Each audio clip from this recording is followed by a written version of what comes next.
We can break the shackles! If I can unlock the secrets, we can break the shackles. Finally! Almost done! Happy birthday, Novaria! Mother? I will definitely rewrite what's written in the Star Atlas.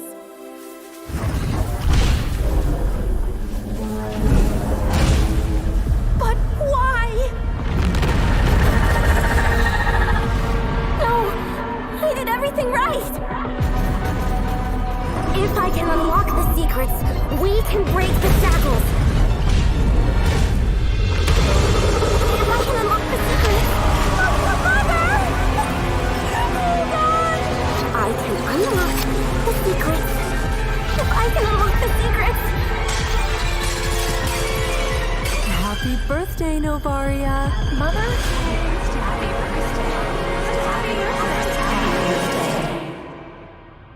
If our destiny was already written in the stars beyond our reach, why am I burdened with all this? Why? Why can't I change anything?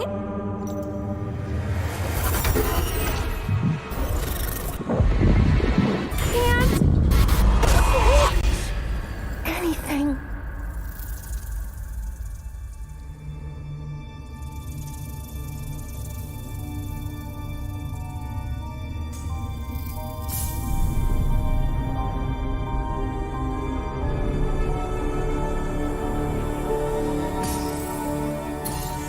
Happy birthday, Novaria.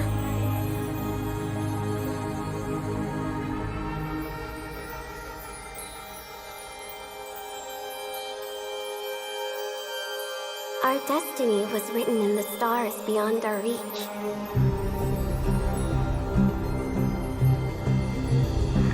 Something always finds a way to shine in the darkness.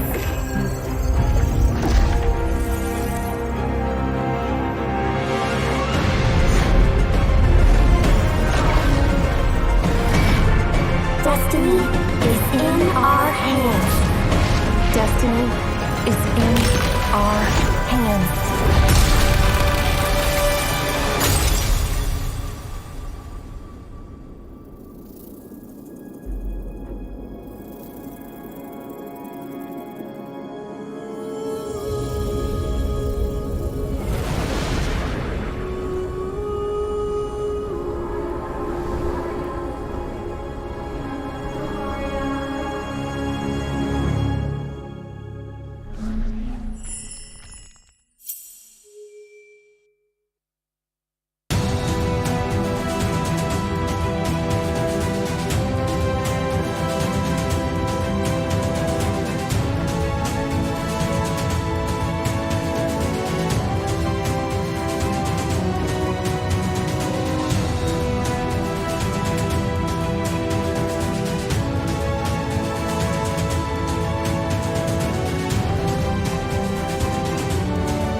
They're here making another statement. They deserve this celebration. 3G Warblade, North America has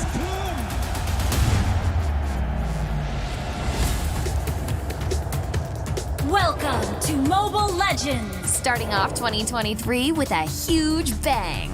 The M4 World Championship by Mobile Legends Bang Bang Esports achieved one of the highest peak concurrent viewerships of 4.2 millions, setting the tone for the year.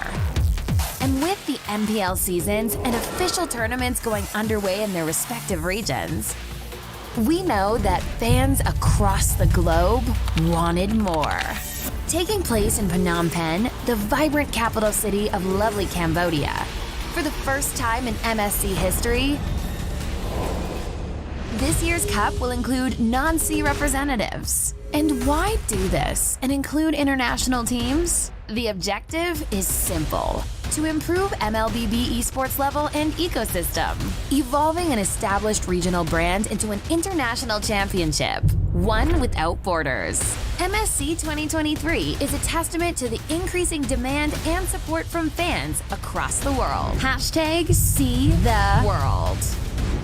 We will work hard to elevate the tournament level and increase our esport competitiveness. With that, do look forward to witnessing world-class MLBB esports in Phnom Penh this June. See you there, and see the world.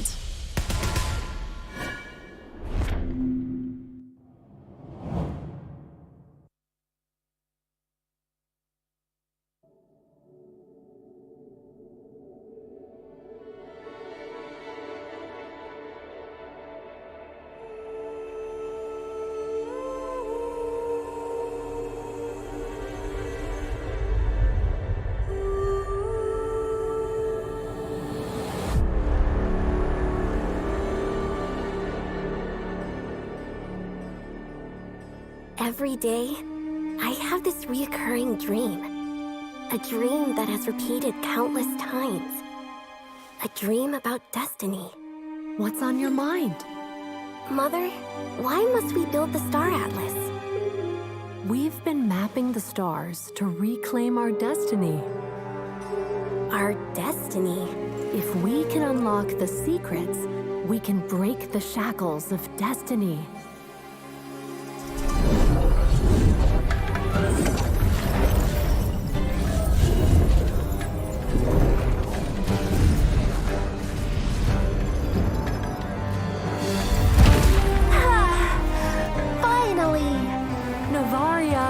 Happy 16th birthday! Mother? Ooh, star glimmers! Even in darkness, they shine. The Atlas! What's happening?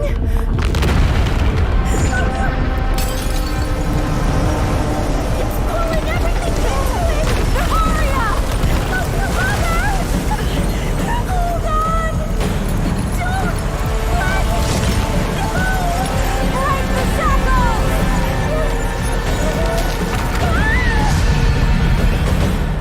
Mother! Mother!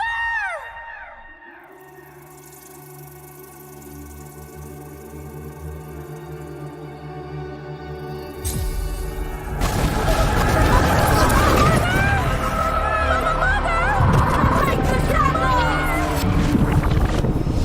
Happy 16th birthday! Finally! That dream again. What's on your mind? Mother? Was that really just another dream? If we can unlock the secrets, we can break the shackles of destiny. Destiny. If I can unlock the secrets, we can break the shackles. If I can unlock the secrets, we can break the shackles. Finally, almost done. Happy birthday, Novaria! Mother? I will definitely rewrite what's written in the Star Atlas.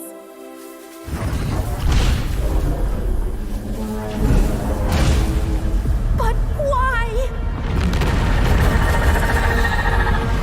No, I did everything right. If I can unlock the secrets, we can break the shackles. If I can unlock the secrets, Mother! Hold on! I can unlock the secrets. If I can unlock the secrets. Happy birthday, Novaria! Mother? Happy birthday. If our destiny was already written in the stars beyond our reach, why am I burdened with all this? Why? Why can't I change anything?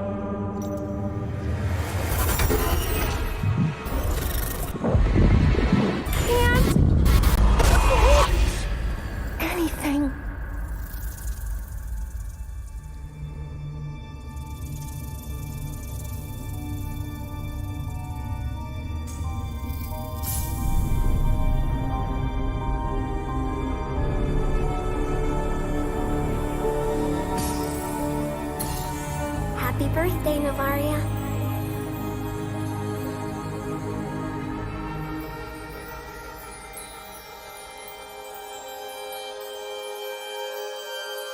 Our destiny was written in the stars beyond our reach.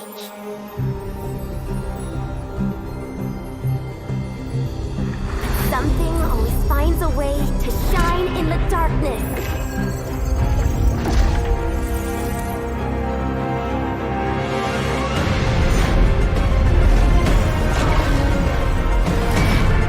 Destiny is in our hands. Destiny is in our hands.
The Turtles delight.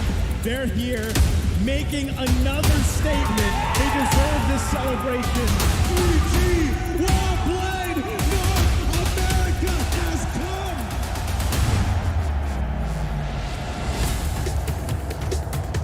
come. Welcome to Mobile Legends! Starting off 2023 with a huge bang. The M4 World Championship by Mobile Legends Bang Bang Esports achieved one of the highest peak concurrent viewerships of 4.2 millions, setting the tone for the year. And with the MPL seasons and official tournaments going underway in their respective regions, we know that fans across the globe wanted more. Taking place in Phnom Penh, the vibrant capital city of lovely Cambodia, for the first time in MSC history, this year's cup will include non-sea representatives. And why do this and include international teams? The objective is simple: to improve MLBB esports level and ecosystem, evolving an established regional brand into an international championship, one without borders. MSC 2023 is a testament to the increasing demand and support from fans across the world. Hashtag See the World. We will work hard to elevate the tournament level and increase our esport competitiveness. With that, do look forward to witnessing world-class MLBB esports in Phnom Penh this June. See you there, and see the world.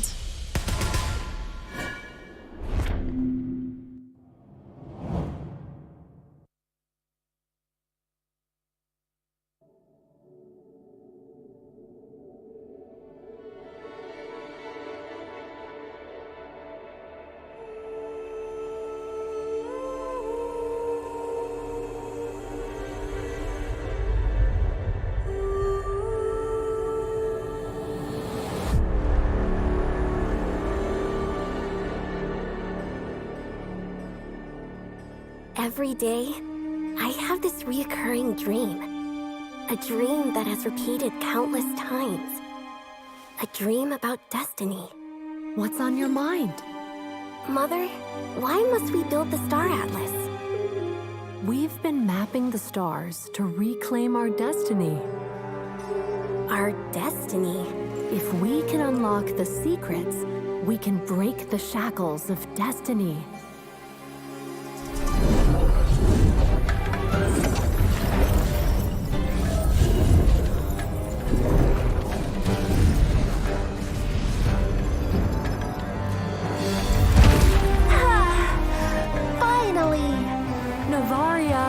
Happy 16th birthday! Mother? Ooh, star glimmers! Even in darkness, they shine.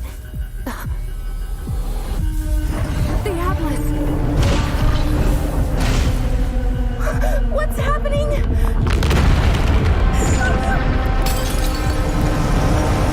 It's pulling everything into it! Aria! Mother! Hold on! Don't let go! Break the shackles!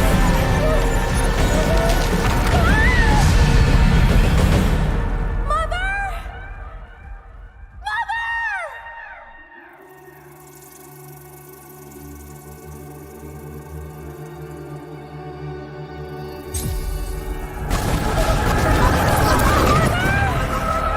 Mother! Break the shackles! Birthday! Finally! That dream again. What's on your mind? Mother? Was that really just another dream? If we can unlock the secrets, we can break the shackles of destiny. Destiny.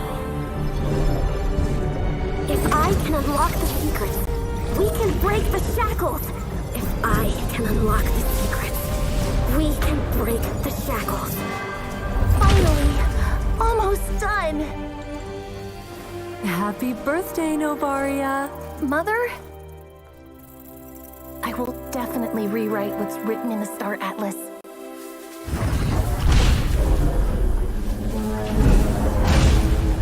But why? No, I did everything right. If I can unlock the secrets, we can break the shackles. If I can unlock the secrets, Mother! Hold on! I can unlock the secrets. If I can unlock the secrets. Happy birthday, Novaria!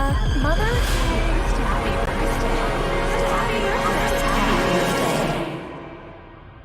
If our destiny was already written in the stars beyond our reach, why am I burdened with all this? Why? Why can't I change anything?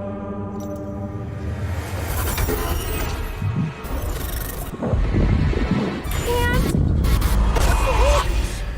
change Anything.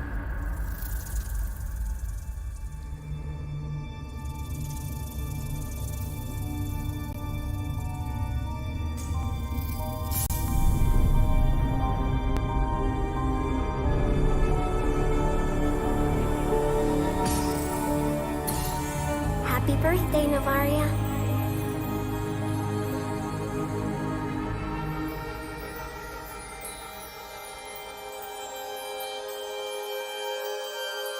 Our destiny was written in the stars beyond our reach.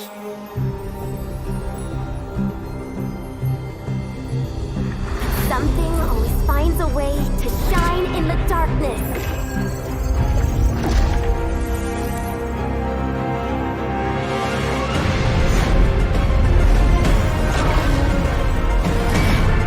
Destiny is in our hands. Destiny is in our hands.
detergent, delight. They're here making another statement. They deserve this celebration. 3G, well played! North America has come!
Welcome back to the official English broadcast of the 32nd Sea Games MLBB Women's Tournament. We're going to be your casters for their first best of 3 in the semifinals. My name is Umi, with me is Rockhart and Wolf.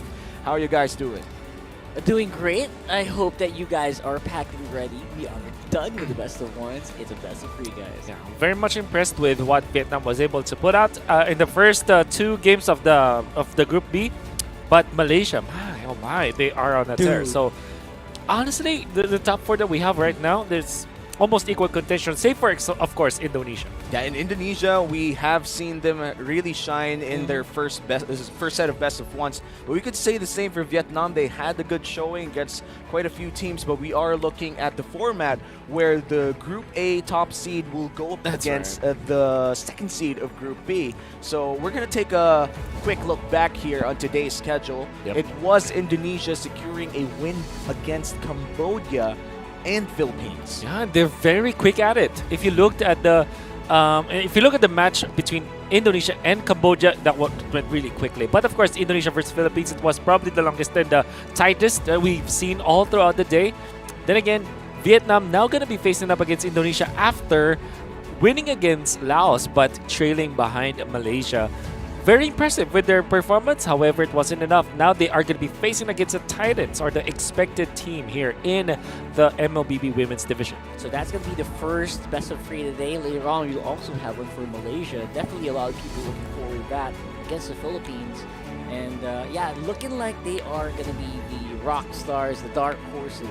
Of this tournament for sure. Yeah, Malaysia definitely. We didn't. A lot of people didn't expect Malaysia to be this good. Yeah, but looks like the rain check right now is that they're this good, and it's going to be hard for Philippines to basically fight off Malaysia in a best of 3. Surely. We are looking at a possible 3-game series here for Malaysia and Philippines. I wouldn't be surprised if Vietnam pulls a number in Indonesia. Don't really know.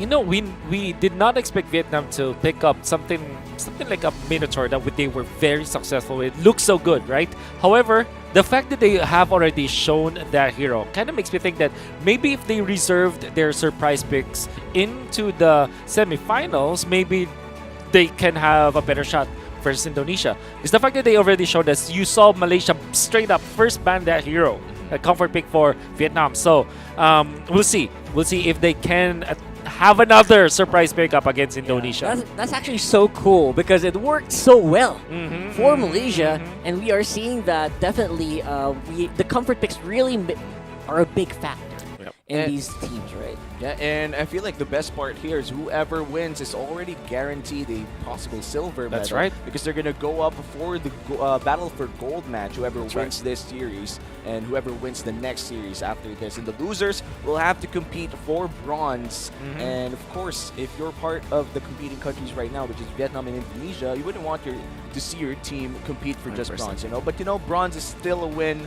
Hopefully, though, we do see the victors very much deserving for that gold or silver. At the very least, right now, everyone is basically a reset, right? We are in a spot where if you do very well, you can definitely still become gold. And all of our teams, I hope that everyone has mentally reset, especially opponents of Malaysia here, who seem to be definitely the team that's on fire in this tournament.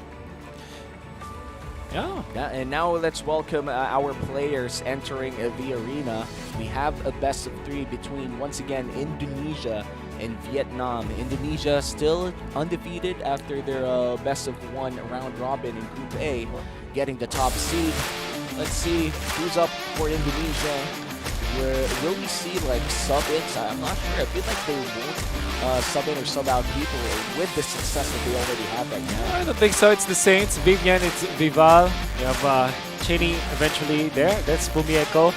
And Shell, that we know has always been the prominent names in the MLBB women's scene here in Indonesia. And we know for sure that between all of the countries in Southeast Asia, we know that the Indonesian team or players will have more reps compared to other delegates because of the fact that in Indonesia, MLBB Women's is pretty big. Yeah, and looking at the past tournaments as well, I think Leo stated this in the first few games, that the BDR era, or basically the women's teams for Indonesia right now has been undefeated in MWI. That's And right. for Vietnam, we are seeing still Daisy, Ngokbe, Miku, Mie, and Una here in competing for Vietnam. They are 1-1 right now after the group stage.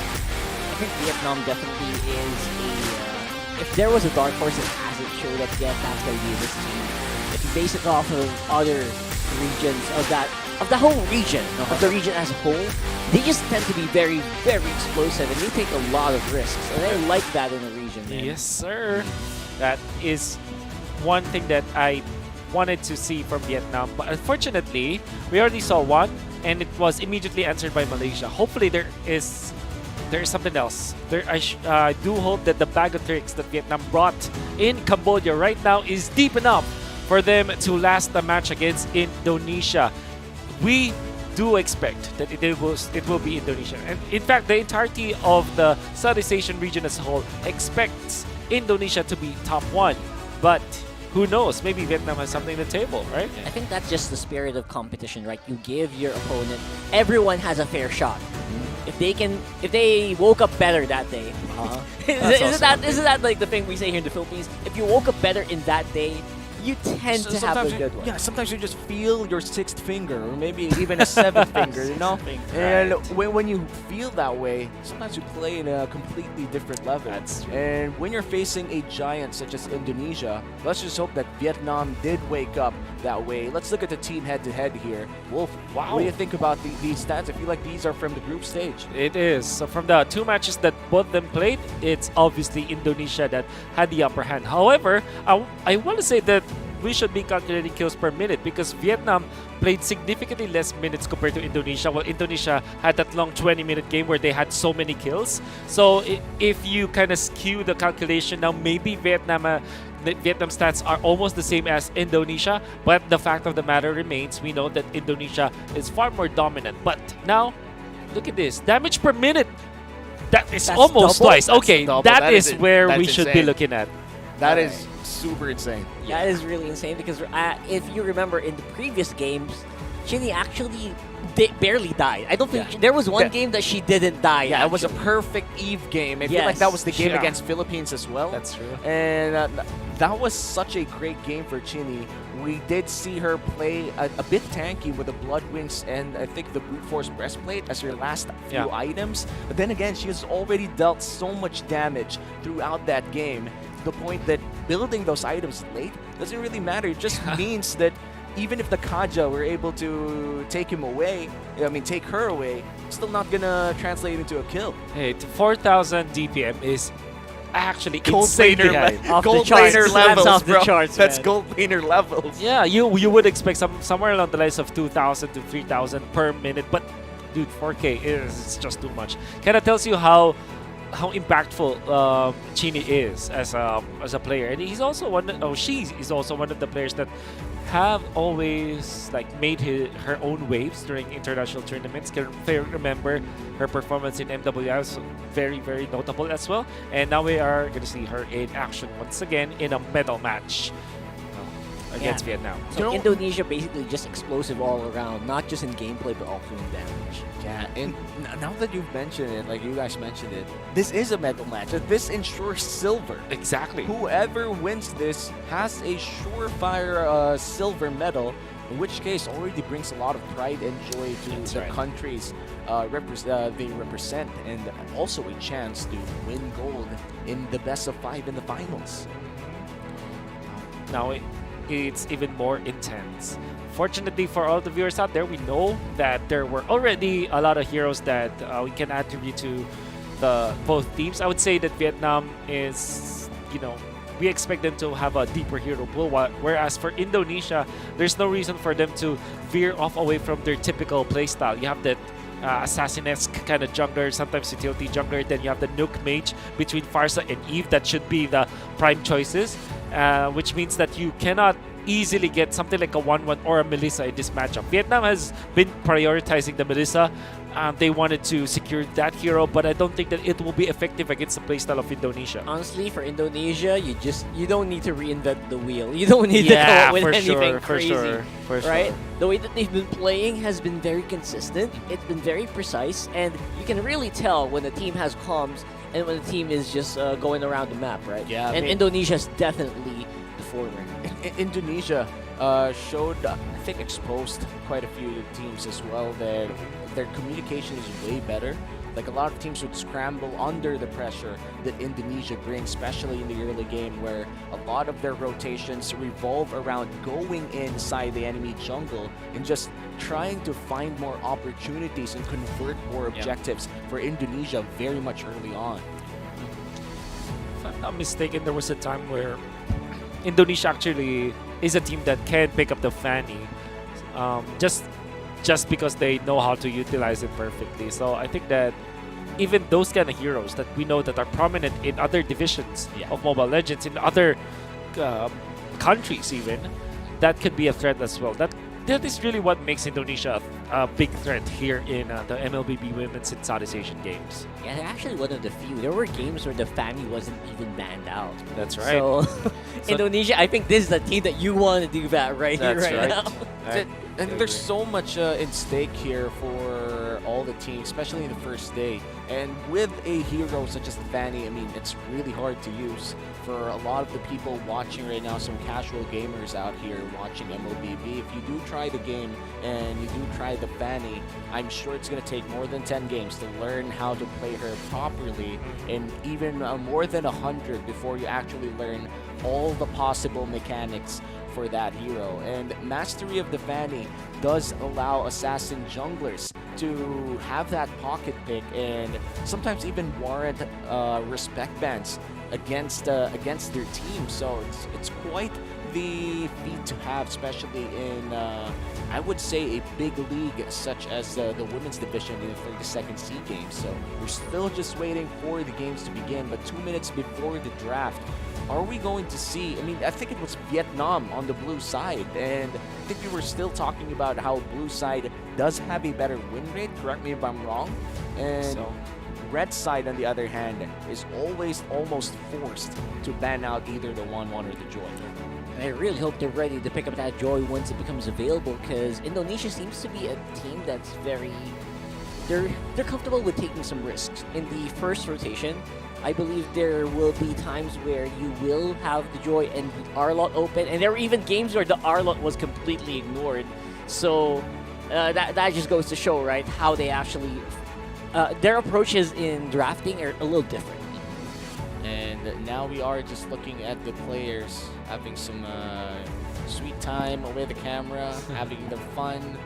This is still, I think, the essence of the game itself, the essence of esports.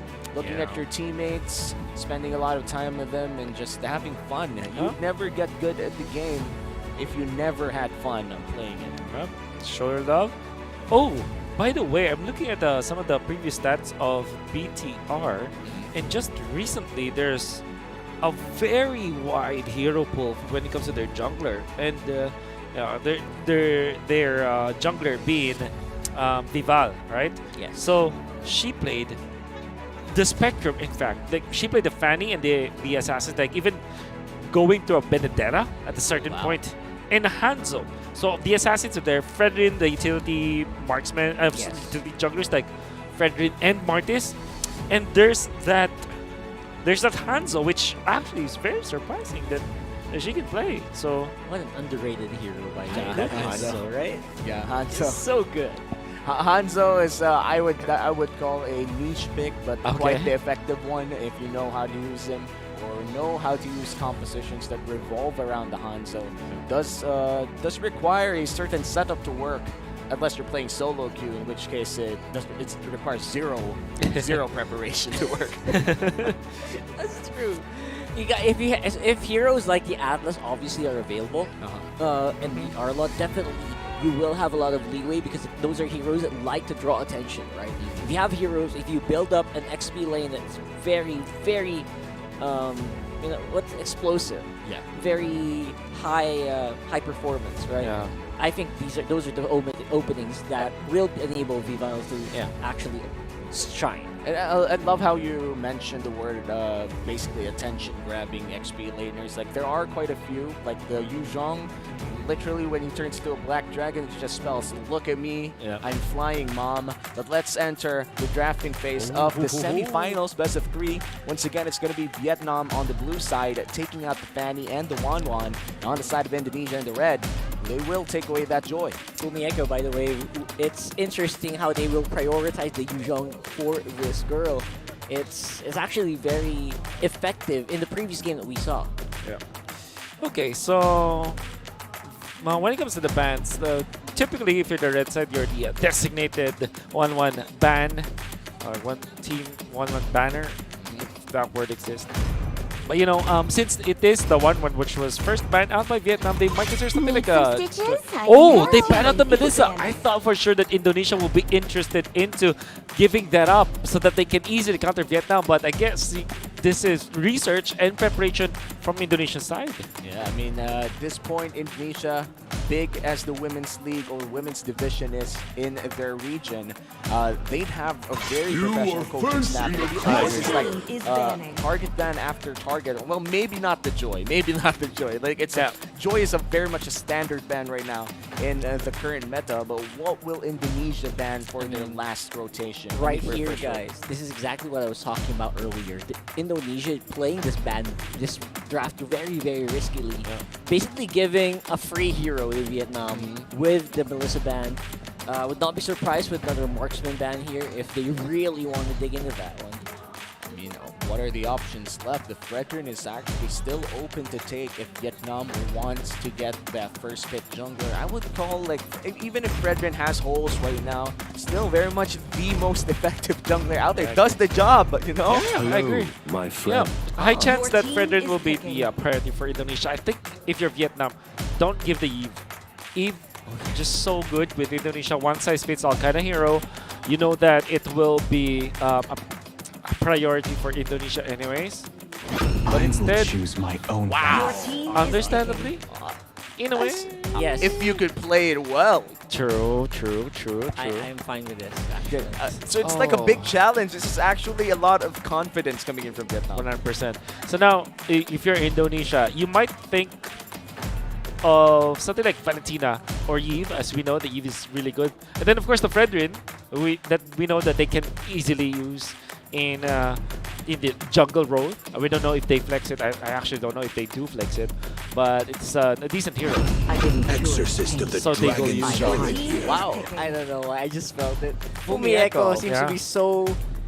She seems to be so ready to fight. And if that's going to be these are the picks, that means that playstyle of Indonesia is definitely going to be very high octane. These are the picks that they use when they want to end games in around 13, 14 minutes. Yeah, and this Yu Zhong is, I feel like it's a telltale sign where a lot of their compositions really rely on having the capabilities of a Yu Zhong. Again, this is a best-of-3 series, so if Indonesia secures this Game 1 victory against Vietnam, if they realize that this Yu Zhong is starting to be a problem, this will be a ban in Game number 2. Oh, there's the Beatrix. Still no Eve. Okay, they go for the comfort pick, the Minotaur. Left undone. Girl, yeah. But not mine, though, just girls. Yeah, It's an you know. expression, guys. It's an Don't worry. expression. It's an expression. Okay. Let's Gotcha, be clear. man. Okay, there is that option of the Martis for Indonesia, so they will not have any problems with the Minotaur. But also, you have the Lancelot that we know that they can use. And of course, the Fredrin. 3 heroes that are okay against the comp of Vietnam overall. Especially because they already have the Yu Zhong, so they're not that scared about the Beatrix. I'm thinking they should be prioritizing either Fredrin or Lance as their picks, or maybe the Martis, right? So 3 important junglers here for Indonesia. It's so interesting because the way Wolf puts it, it's like Indonesia just pick whatever you want. Yeah, exactly. There's so many options, But they go for the Akai. You know, at this point, you kind of want to just shove away the Arlet. Yeah. Like, whenever the Arlet just goes ham, starts dashing around, you spin in the center of everyone, and he can no longer vengeance his way out of it. Yeah. Also, By the way, there's a what's that? Mini Purify with the ultimate of the Akai. It rhymes. When you use it, after the knockup from the Minotaur, you destroy the formation of the team that is rocking the Minotaur. So essentially what you achieve is that you kinda softly counter the Minotaur ultimate. Among because the of one. planes exists If that is raised equilibrium. wow. And it's also so I was fast, right? made The for. heavy spin is basically an emergency button whenever you go That's for correct. I am the That's power correct. of light and It's a good climate. pick here for Indonesia for safety. Yeah, and looking at the bans coming in from Indonesia, they themselves take away the Eve, mainly because I do think that this Valentine is already most likely going to be the mid lane, because no way will I think the Akai return into position 5 right now, especially in this phase of the tournament. It looks like Vietnam will be locking down the Kaja away from Indonesia. Wouldn't be surprised if they focus more on the roam role, mainly because they already locked in this Minotaur. Yeah, and definitely going to be the gold lane here. I think Indonesia needs to think about that gold lane. I'm not sure if Vietnam's going to try to ban out any other gold laners like the Moskov or the Brody. Definitely, if you do that though, there's going to be a smaller pool available here for Indo. This. Oh, interestingly, the targeted bans are Mid, yeah.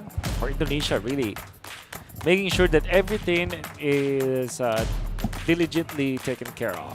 Yeah. Okay, so I'm thinking maybe you last pick your roamer for Indonesia to kind of keep the integrity of the Akai's flexibility, and also you already know what you're facing up against. So it's gonna be the Beatrix, Sniper ready. the typical Give me a heroes target. that you put up in the marksman role for or the golden role for Indonesia at this point. First Beatrix should be something like maybe a Moskov in fact. Yeah, Moscov's the best pick here. Yeah. I think we also saw Chell play the Moskov earlier. I think in their Did first she? game against Cambodia. That's true. And Oh no, it was the opposite end. It was Cambodia who picked it up. Oh, it's Cambodia who picked it up. I so- think it was Tifmar. Yeah. Oh, it was Carry. Yes, Was Carry. Carry's still open Oh, though. Carry's still open. For the side of Indonesia, but I feel like this is more like a forced The thing. arts It looks like they're of gonna go for miracle. Brody instead. They know for a fact that this carry would be easily reachable by not only the Minotaur, especially the Arla. There it is, the Martis. 3,000 worlds. Really a good pick here, but And not a I guess you're single left with worthy Farsa. foe. But then again, that makes the Yuzhong even more of a value pick, right? So it might be better to go for something along the lines of Lunox or Lilia if you're Vietnam. Farsa actually increases the value of the Yuzhong and the Valentina, That's giving true, them more that's of true. artillery. So that's Yeah. actually discouraged here for Indonesia. Yeah, and giving off the black shoes or any of the brilliance or the darkening abilities wouldn't really affect. How about the value. Kagura? Kagura could be an Lunox, option, but it looks right? like they're gonna go for the Lunox instead. I feel like this is a very traditional Yeah, route. I agree. But I do Always on the think way. that having that Lunox in the mid lane means the Beatrix and the Lunox would have like different power spike timers, so they gotta manage that well. Look at this. This lineup from Indonesia is definitely making it so difficult to play the Beatrix. The only saving grace maybe is that there is a way to kind of sustain the Beatrix with a Minotaur if she plays defensively instead of like offensively as the Minotaur. Maybe they can protect the Beatrix. But imagine this: Matilda Circling Eagle, Yuzhong Dragon Form, Akai Ultimate, and of course the Brody Torn Apart Memory. These skills are just so good at dealing with the Beatrix. Yeah, and also the single targetable stun coming in from the Brody definitely would set up a lot of good ganks in the gold lanes, but these are all just theories. We're about to see whether or not Indonesia could secure this against Vietnam, or will Vietnam show us that they could just defeat the titans of female esports here in MLBB. Let's enter game 1. We're already seeing some action here inside the jungle. Yeah, definitely a lot of eyes here in the mid lane.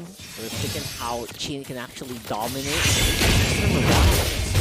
It's the eye-catching room of Vietnam that might just wreak havoc here in Indonesia. I mean, but there's a big question mark. There's a big if there, right? If Daisy can get to a point where she hurts and hits. That's actually the difficult thing when playing a Lunox personally right now. with all the adjustments made through this hero throughout the years, it's just a lot more difficult to get the optimal point where you can break some of them. Definitely takes a lot more gold now. That's why I think Daisy is running the mystery shop. Yeah. Just to get those items really quickly. And going back at the playstyle of Indonesia, we are expecting a lot of early game centric rotations, and they have the Matilda to aid that. Yeah. There's some benefit into picking up the Lunox, right? You don't give a massive ultimate to the Valentina. You also deal with both the Matilda and the Akai. So maybe there's that. But overall, we know that the biggest con of having the Lunox is that it is so farm dependent. Oh! Yep, and looks like what they don't need right now is that goal to take out Mokbe. That's it, the first blood going over Indonesia. The Petrify coming in from Mokbe was expended to try and get a kill against Indonesia, but because of that, they lacked gap closers or maybe escape tools from the Petrify combo coming in from the Yu Zhong. And if we're talking about better Petrify combos, you gotta give it to the Yu Zhong pre-level 4. 100%. I think there's really not much that you get out of this build coming out from Mokbe, especially because she went for the killing spree, which we know that it's not the most ideal for the for the Arlet, unless of course she gets multiple kills. Like she gets fed up and gets so much damage, but overall it's gonna be scary for Vietnam not having a good XP lane team fighting tool. Yeah, right now they're gonna be whittled down as well with the damage. It's not even straight up DPS yet. These are just poke damage coming in from Indonesia, and they're already suffering in the hands of the Matilda and the Valentina. Slight gold lead already building up for Indonesia here. They're trying to clear it out, but looks like Eagle will be in trouble. Look at all the stunts and the gap closers in the world. Just securing another kill for Indonesia. They might even get another one. Oh, Mia walks away. You see that combo? Guiding Wind into the stun from the Brody. Then eventually the final slash, which was put in a very nice way. Like you slam your opponent to the wall. And now you have immense amount of damage with Valentina, Matilda, and the Brody early game. Even when they're almost single target damage, it still hit like a truck. And that's the main thing, right? That we talked about before the game started. If you can do that with a free-man squad from Indonesia, imagine what they can do with 5, which we haven't even seen yet. And with the confidence that Indonesia has right now, that doesn't seem far off. This Brody will scale so quickly. 40 seconds until the next turtle of the game will spawn. Or actually, this is just the first turtle of the game. Wait a second. Who's got the first turtle? Indonesia. The first turtle was secured here by Indonesia, and I won't be surprised if Indonesia secured a second turtle as well, considering that they almost have a 3K gold lead. And Chinny has a massive ultimate, the only massive ultimate that he could get. Yeah.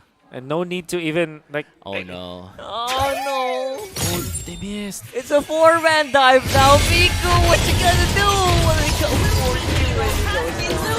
Oh, my God. Terrify from the left side so that they kind of shove Miku to the right side where the stun from Chell is actually waiting. That was so well done by Indonesia. And you didn't even have to use the final slash. So Indonesia right now in full control of not only the objective, but here comes the Minotaur. This is the engage, but Vision must be Yeah, Vivian definitely getting in trouble here with the final slash. Gonna be missing out here. Beautiful delay there from Chinny. Will not be enough. Chinny will go down. And Daisy as well. Vietnam here's the punch back in, coming in from Indonesia. Whoa. And it hits like a truck for sure. 3-for-1 exchange. Indonesia still in the lead. A 4.6k gold lead, but they do have the wave clear. Vietnam could be able to defend this, but I feel like this is going to be a stolen for the side of Indo. No red green, no problem, because there's no contest whatsoever from Vietnam. My oh my. Good initiation already from Vietnam, but the Mino and Fury was actually dodged by a flicker from Chinny. Eventually died, but the rest of Indonesia were prepared for it. Of course, we can see through the replay once again. Watch out for the dodge from Chinny. Then, of course, the final slash, which was exchanged with both teams, easily countered by the lockdown that you can get from the heavy spin as well as the Yu Zhong ultimate.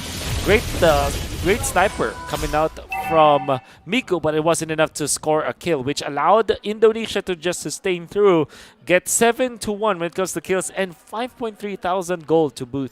And, you know, Indonesia definitely has their power spike right now. I did see Chell pick up that Blade of Despair a few seconds ago, maybe around the 5-minute 30 mark. So this Brody would definitely just drop the HP bars of Vietnam left and right. And for Vietnam, I wonder what the win condition is left. Like, you still have that Blue Nox for a possible late-game burst, but it's going to take quite a while, and another kill goes to the hands of Indonesia.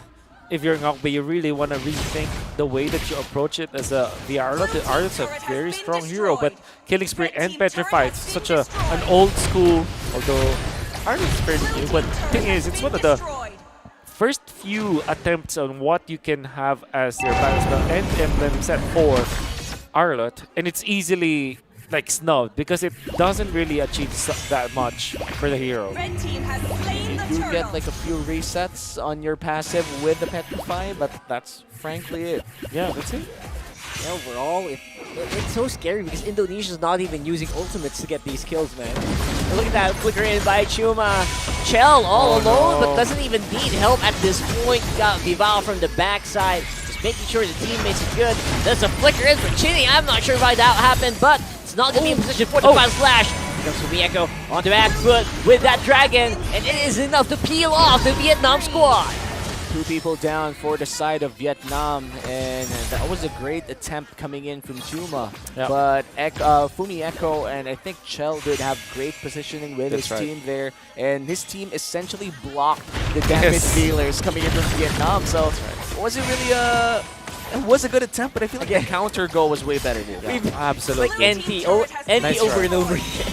Nice try, definitely, from Vietnam. The idea was there. Unfortunately, Indonesia was far too prepared for that. Because if you think about it, it's kind of one-dimensional for Vietnam to look at what their composition wants. You want to initiate with the Minotaur. You don't have a flicker for the Arlot, so the Arlot will not be the one to first go in, or she will not be able to get the fire shot off in a good angle. She has to wait for the rest of Indonesia to group up before she is able to have an impact. So you can read through what Vietnam wants to do. It's so funny because Indonesia has the better final slash.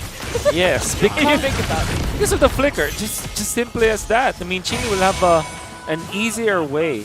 I would say, okay, so I will not go as far as to say that it's better. It's just that it's easier. Easier to activate. Yeah. There you go. Plus, you have like the 2 dashes that comes with the That's Valentina. right. That's right. The Valentina kit. So Indonesia right now with a 9K gold lead, a massive gold lead to have if you're Vietnam. But looks like they're gonna go for the first lord of the game first. It is just 9 minutes in, and if you take that into account, this is such a dominating game coming in from Indonesia.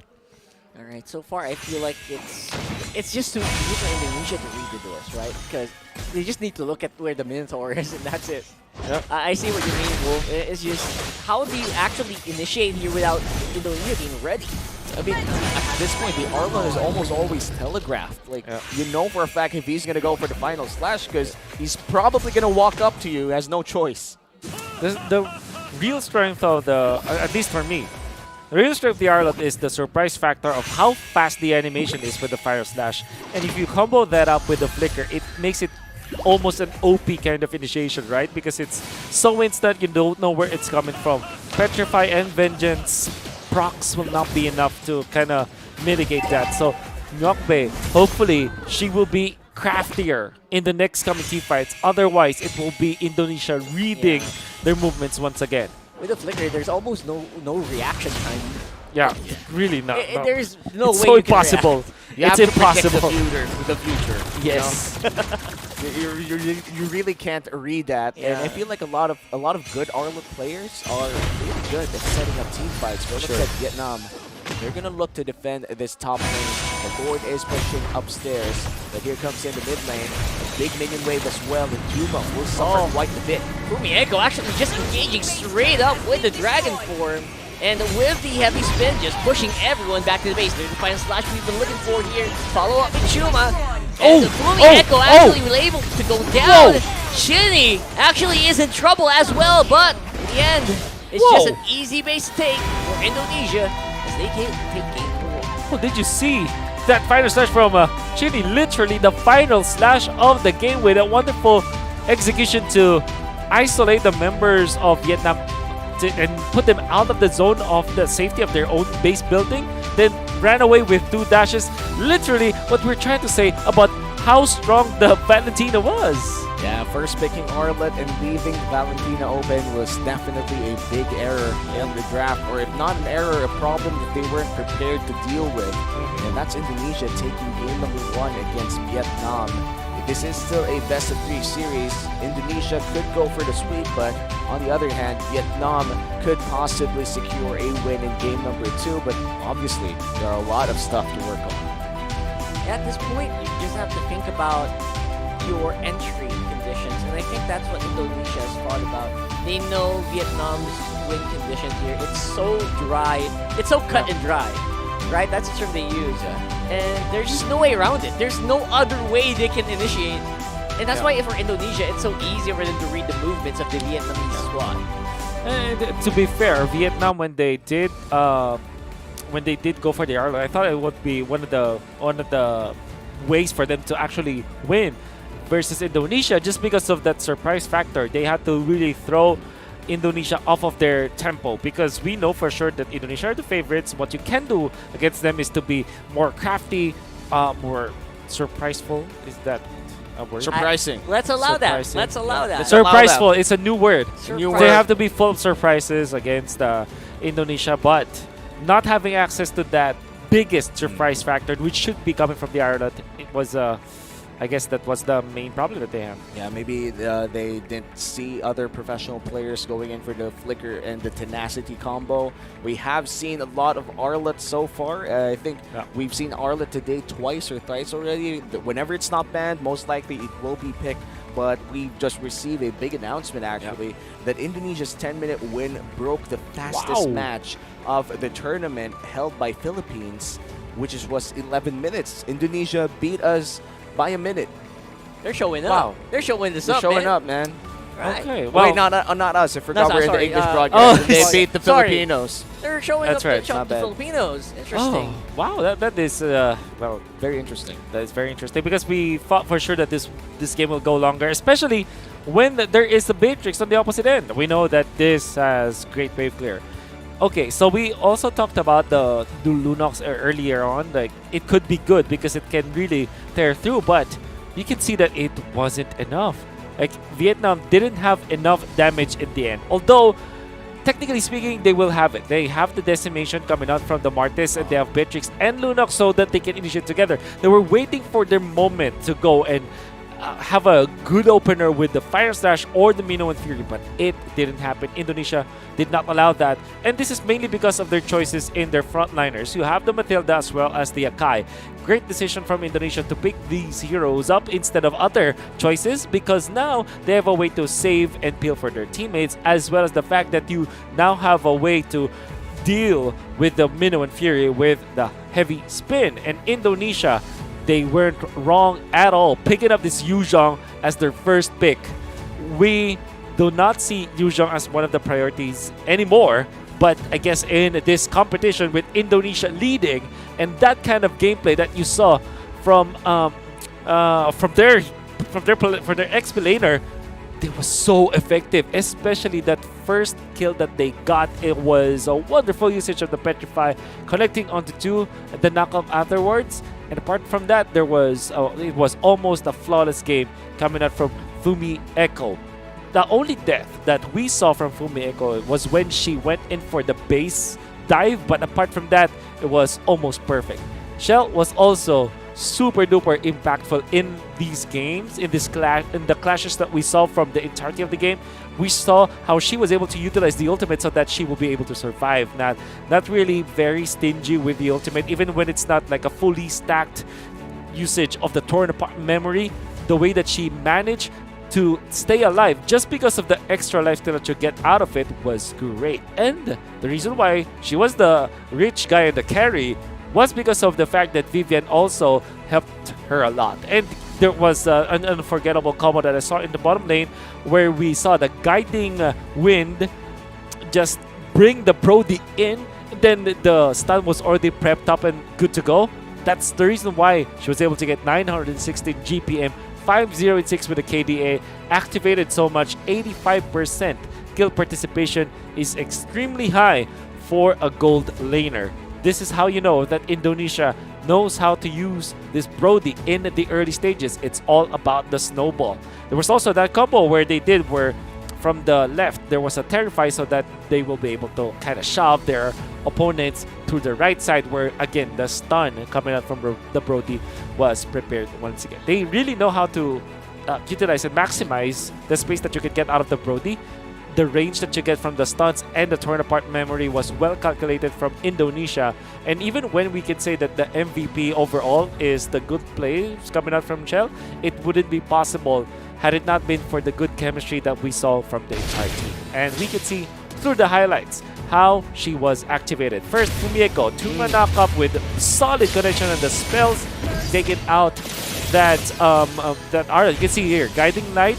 Death Squad. Exactly, they have the combo and Chini was so much on point. Here's the Terrify to the right side so that they force Shell into that spot. Easy kill. Then look at this, the torn apart memory that will eventually be used by the Brody so that Shell will be able to stay alive after getting a lot of damage, in fact, after the snipe, right? So you can see, torn apart memory, knife back, and she goes back so that she will be safe. Shell on a killing spree, again usage of the torn apart memory after the jump from Lee, the Martis, and outside of that, there was really nothing that Indonesia has been doing incorrectly in this game. Every single jump that they are doing is so good. Look at that. Watch out for the fire slash from Chini. Well, we'll not get to see it, but it really gave them so much. And looking at the entire highlight reel, it has been a lot of team play and I would say micro abilities from the side of Indonesia, paired up with a lot of macro decisions as well that they took, and risks that I would say that are mainly 70-30. 70 on the side of Indonesia. They really calculated a lot of their calls. I gotta give like big respect to not only Fumieko but also Chini, who took away a lot of the final slashes that could have gone to the hands of Vietnam. They had better final slashes, and that's kind of sad if you're the Arlet. So for sure. You picked up a hero just so that you can be used by the opponent. Now, I have to bring this up, right? Because it's so interesting that to bring up that number, that 10-minute game for Indonesia, because it might look like they're just showing up the Philippines, but in essence, it was actually very critical. It was critical for them to finish the game quickly because you don't want to give an opening for the Minotaur to make a big play. And that's also a reason why I think Fumieko decided to just tank everything because they needed to finish right there, right now, when they know they can finish it. Because afterwards, if there was a counter initiate that went wrong, that would spell a possible comeback for Vietnam. Yeah, and I feel like in the current meta, hyper-aggression that leads to possible snowball is quite rewarded. I feel like the current world champions in the MLBB scene is the master of that craft right now, where they go in for very aggressive rotations and basically not giving breathing room for the enemy team to recover, and having that Eve, like we didn't see Eve this time around, but if Indonesia does get the Eve, we could see more of the playstyle that I'm telling you about, because Eve is such a tempo setter to the point that if Indonesia gets their hands on it, it might just be almost over by draft. Yeah. It kind of makes you think that maybe the Yuzhong really plays an important factor here for, at least for Indonesia. That probably is the reason why they keep on picking it, because number one, it's a very comfortable hero, as you saw from Fumieko, is super duper good with this particular hero. Second is that it counters those nuke mages that typically are the reasons why the game is prolonged, like Farsa. Eve, and some same vein Lilia maybe, but the Valentina. These heroes are countered by the Yuzhong, and if the early pickup of the Yuzhong already threatens for those kind of picks where you won't even pick them up, you're put in a position where you're gonna be choosing between Kagura or Lunox, which aren't traditionally good wave clearing kind of heroes. That kind of makes it so that the game almost is difficult to prolong. And talking about that, that's exactly what Indonesia did. They made the draft so difficult where they basically forced a Lunox pick at the end of it. And the Lunox pick could have done something in the late game, but never really lasted towards the late game.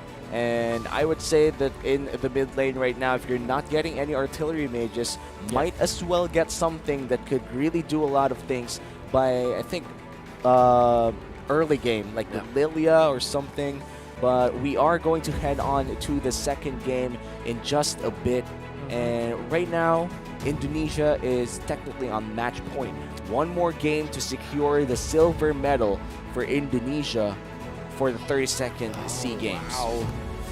The fastest route to the grand finals, not only when it comes to games played, but also with minutes played. And now, Vietnam, as the team that lost the first game, will have a shot at choosing the side, right? So they will be choosing first pick. Interestingly, I think that there are two heroes that I'm looking at when it comes to their priority. Maybe Melissa, which is really not that good as a first pick, but also Eve or Valentina. But I think that for their benefit, I think it's much better if they pick up the Eve first. Yeah, I really agree that picking up the Eve would be very smart. First pick Eve, and if ever Fumi Echo goes back to the Yu Zhong, I would recommend to just I feel like a Lapu Lapu would be a good response. Not because you wouldn't you would fight the Yu Zhong, but because you could counter initiate when Fumi Echo dives the back line. You just dive the enemy back line as well.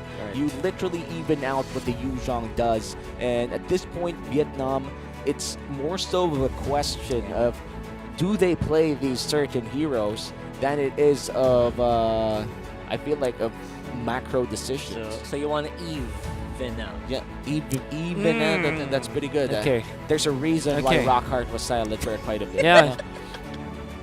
That's a solid 7.5 out of 10. Thank you. All right. That's a nice I reading. spent 5 seconds on that. All right. So yeah, I think the Eve was completely bypassed there. I think at this tournament, in my opinion, in most cases, Eve outweighs Arlo, right? In a lot of these drafts. Can argue. Yeah, that is a valid argument, I would say. Especially if you're running Petrified Killing Spree on Arlen. Yeah. Oh my God! Yeah, we have to talk about that. Yeah, Should we? Okay, you know what? Killing spree, killing spree. We will talk about it. Oh my! Oh wow! Is he okay? No, that's a transition. Was it a transition? It was a transition. Gen Z cam man. There's a Gen Z transition. My bad. I just thought that he fell, you know, but that was like a quick call. Yeah. But okay, it's a transition. But going back to that Killing Spree, Petrify Arlet, it was one of, I feel like, the many early Arlet builds that came up. And literally, yeah. Frankly, right now, you would never see that. Like, it's mostly tenacity or unbending will that we see in professional play. Yep. Because you can see it, right? Petrify, you need to be up close to land it. So already you eliminated the surprise factor. Killing Spree, you're not going to get the kills nor the assists. Arlet is more of that kind of hero where you want to be a brawler or a bruiser, right? You want to duel as much as possible. That's why Unbending Will and Tenacity gives you so much more value, especially Tenacity, because you already get a lot of lifesteal. You don't really rely on damage, but if you are prolonging the team fights, you eventually get enough damage anyways. True. Yeah, and then you don't get bursted down because of Tenacity, which means that no matter what happens, Final Slash is always an option. So I guess there's the Glass Cannon. The Glass Cannon Killing Spree Arlot might not be the most optimal right now. Maybe with a few adjustments around gameplay or positioning. Who knows, right? Yeah. But yeah, for now, Tenacity is king. Tenacity and Bending Will, but you know, she does know how to play the Arlet. Just a few emblem choices out there could spell a better win rate here for Vietnam. But Vietnam will be rocking the game one, not the game one, like the first pick once again for game number 2, which means they might opt to take that Arlet once again, or hopefully they do go for the Eve instead. Yeah. I hope Vietnam is ready for the way that Indonesia is drafting, because they're just... I mean, how many times in the tournament do you see first pick Zhang, right? You gotta be ready for it. Every time Indonesia plays, it might just go up. Yeah. Vietnam, once again, is in the blue side, but they will be the ones to ban out the Arlet instead. The Yuzhong is still open to take in Indonesia. They're not going to ban that. They know for a fact that Fumieko wants to play it again. And I think that if we follow the previous trend, might be Melissa, as they know for sure that it is a comfort pick for Vietnam. And it is one of those heroes. Oh, it said it's a blue. So, Vietnam, two options here. Do you go Melissa's your comfort, or do you go Eve? Either way, that's the only two good options here, I would say. Even Melissa, you can even argue that Melissa is not actually a good option. So, it kind of means that Eve is off top priority the only here. option right now, especially considering that Indonesia loves playing around that Eve. Let's see if Vietnam will take it, or will they stick with their own strategies? I'm not sure which, though. Of course, for a Melissa early pick, there's always an answer of a Farsa. So Some stitches? I can help Right, you. so it's there's only two options here: Eve, Valentina, or Eve. Sorry, Valentina Yuzhong or Eve Yuzhong. yeah, there you go. Yeah. Yep. I feel like Yuzhong would be the go-to here. The moment Go Away is out and the Yuzhong's still alive, it's gonna be extremely hard for this Melissa to stay alive. Yeah, you better pray that the Yuzhong doesn't spot you out. You know what? The Lapu Lapu could be an option here. Lapu Lapu Farsa, they're not going for the Eve, but the right, Valentina right. is still open, and they're still going hot from a win with that Valentina pick. Okay, what is your choice? Indonesia. We gave you a lot of picks, man. Yep. Hey, They're gonna go for Farsa. That's Grok. Whoa. Man, I could have sworn that they will eventually pick up the Grok, but after the Valentina is picked up, if they know that the Valentina will not be the choice for Vietnam, then maybe they can third pick the Grok. But now, honest to goodness, they are gonna pick that combo up. We don't know if the Grok is XP, roam, or jungle. All we do know is that the Valentina is so good of a pick here for Vietnam. Yes. This is what we're talking about, guys. Indonesia just loves to play with your emotions during the draft. order. And No way. no way they're not gonna pick the Valentina. Oh, It's the okay. You know what? Sure. Like, at least they have the Eve and Melissa working out for them. This is usual, right? Could be, or maybe if they do want to pick up the Kadira, that one should be something like along the lines of the last pick. For now, with the Eve as well as the Melissa, gives you a lot of value when it comes to the Yuzhong pick, even more, right? Knowing Indonesia though, they might come and pick up the Benedetta. Yeah. Or maybe they could secure their gold lane at this point, because I feel like if they don't secure their gold lane, it's gonna get banned out like in the next phase. I'm thinking Moskov actually. Instead of the typical Brody, Moskov is it gives a lot of value. In fact, Alright, so Brings it out. Indonesia's not overthinking this. I like it. not at all. Right? They're just going straight up. There's a Melissa, let's just wail on this guy. Yeah, It's just exactly. the easy answer. I already dislike being the gold laner if ever. Yeah, for sure. playing Grok, Melissa. Farsa, Lapu Lapu. Even when you're Melissa, you cannot save yourself from this kind of disaster, calamity. Wait, Yeah. actual question. When you press go away and wild charge is cast right in front of your face, will wild charge go through? No. But if you wild charge first, then flicker, it's as if the animation already went through. So the damage and the knock-up will be there. Wow. You know what? I'm sure these players know that mechanic as Yeah. well. Come on, Especially if you've Dexter. been It's playing our Grok for the showtime. longest time. Nothing's gonna stop you, basically. Exactly. You even know how to block certain minions Yeah, at this point. for you know? sure. Even Lapu Lapu, after the initial push of go away, is actually quite deadly. Man, if you're Vietnam, you really have to ban out the Moskov. You don't really care that much about the Brody. You have a way to answer it anyways. You have the damage and you have the tank ability for it. You can Wind of Nature or the Melissa, then you're gonna be a-okay. But with Moskov, you cannot sit properly with that kind of hero because it can get out of the real-world manipulation easily. It can also get out of the zone of the heavy spin easily as well. They have the pushback to go with it. So that is a hero that definitely Indonesia will be considering. I wonder if there's a possibility of this high because I think the Melissa needs it. The Billson needs a lot of babysitting if it wants to survive in this lineup.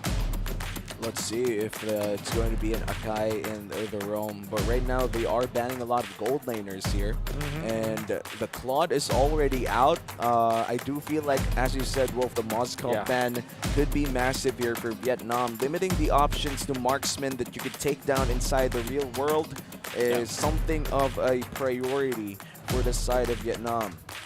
I wonder if there is a world where Indonesia puts the Grok onto the jungle, then pick up something like a Kadira, which, you know, is a... Wow. 3,000 Okay, so worlds. this is just I'm Moscow not a or single Brody, I'd worthy say. foe. You know what? In before they lock in the Clint. Yeah. Just a random... or a Leslie. random Irithel, you know? Wow, Irithel. Haven't heard that name for a while. But it's no, some teams are actually picking it up against the both Eve and the Yeah, because you jump and you shoot, it- bro. literally just autopilot. Yeah. Oh man, it's gonna be very interesting in which marksman Indonesia. I mean, they're laughing. This is the most menacing team right now. The flare that's gonna light You know what? We completely forgot about the No, Beatrix. they just go back to something super duper basic. It's yeah, because it outranges the Melisane lane. Kinda is a problem for these. Sand rises when I give the word. Yo! Whoa! Now this is new. This is new. I like this. I Okay. like this. There it is. Reel him in and sand him down. Okay. Vietnam's like, okay, if we're gonna lose, let's have some fun in this one, and maybe, just maybe, we can actually put this show game free. I'm thinking Valentina actually for Indonesia. You see, like, put it in the gold lane on the jungle roll. How many that's spells pretty are? good. Every spell is good. So many juicy spells. So many juicy spells. Every spell is good, and imagine a Valentina with a Fatal Links that's already on all social media platforms. You see that every day. But a Raging Sandstorm Valentina, show me something Show new. me something new. Benedetta may be the That's other choice, amazing. but yeah, the Valentina still is good. I fear no kraken. No way. For Oh I am no, invincible it's just the skin line. I thought it was like a new. I thought it would be Bane. I would be I thought- so pissed if it was Bane. I almost thought it was Bane because I heard like the Kraken, right? Kraken Yeah, something, yeah. and then I forgot there's like a Dragon Tamer skin for Yeah. Lancelot. My God. Okay. So close. So close, but yet so far. And now we are entering game number 2. And looking at the talent predictions from the main broadcast out there, we do have people still believing that Indonesia would sweep down Vietnam. And I do think that Indonesia is in the proper seat to take down Vietnam, but we'll never know. The Never Khalid might just be the key. You know, the word key starts with K, the same with Khalid. That's masterful research right there and analysis. Thank you so much for that, Romy. Appreciate that so much. Now we're loading up the game number 2. Vietnam, they pulled out all the stops. Yeah. This is like all or nothing right now for Vietnam. I'm just excited to see whether or not this Khalid pick in the XP lane would really match up against the Lapu-Lapu. It's not every day that we get to see this matchup. Okay. Traditionally, Khalid wins in level 1. Like, it's the most important level for the Khalid, which now is gonna be rocking the. Oh, that's why they parked Chini up here. This is a very smart decision from Indonesia because the Khalid can easily close the gap. You have so much damage, and sometimes you can even commit the execute. But of course, the flicker was used by Rockplay here. Yeah, that was quick realization from Indonesia that exactly the matchup. If you want an even matchup, you have to prevent that level 1 domination from the Khalid. Yeah, the Khalid definitely knows how to snowball. Whenever he does get that early game kill, so Chini with the rotations, definitely smart. Might even get the first blood. There it is, as Ngokbe having a lot of trouble. Quick sand guard right on time just to save Ngokbe, but Chini's still on the side. no. Vival is right behind. She's also level 4. Could be a problem, but looks like Indonesia gonna slow it down a little bit just for now. Leave the man alone. We want to see more Khalid. Now 20 seconds from now will be the first turtle of the game. Indonesia, heavy rotations inside the XP lane. But look at the jungle of Indonesia. It's getting invaded by 3 people. That's right. It is. And right now, it's for a good reason as well. It is turtle spawning up on top side, and it's just Indonesia having control. Okay, for now, we know for sure that it will not be that good of a game for the Vietnam squad because they can't really stop in one nation wave. But the Atlas is level 4! There it is, diving in straight up. All the engagement tools being used by Indonesia. Here comes the Khalid! Will there be a red tree? But looks like it's going to be going over to Indonesia in the end. And all of those crowd controls being used. Their optimal position. Daisy as well trying to make a run for it. But again, will fall victim to the Grok. It's a 3-4-1, but Vival does secure the turtle for the side of Indonesia. Shelto 1v1 against Miku, and Miku will be not going in for the kill. It looks like Vivian would try to make a play, forces the dash away. Okay, so what happened in the turtle teamfight was definitely just the AoE damage you can see from Indonesia between the Farsa and the Grok in the first 2 minutes of the game. That's a position fight that can output so much damage, especially if you land a wild charge like that! Just like that! Wolf called it right as it happened. Wait, Vival! Vival actually might be here with a little bit of a risky move. Obviously, he's forward rows. Some iframes to help you out there. Wow. Okay. So what you saw in the middle is actually a prelude to what happened in the turtle. Exactly that, right? In Vival did not even land the Phantom execution. We are going to see it once again. Look at that AoE. So even under the real-world manipulation, they just got out easily.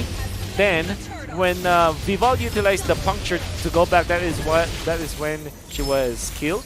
By the way, Fumi Echo dodged the initial fatal links because of the iframes that you get from the Lapu Lapu. Yeah. Oh, beautifully done there. Oh, again, Vivian, just no fear whatsoever on this Grok. Knocks up 2 people.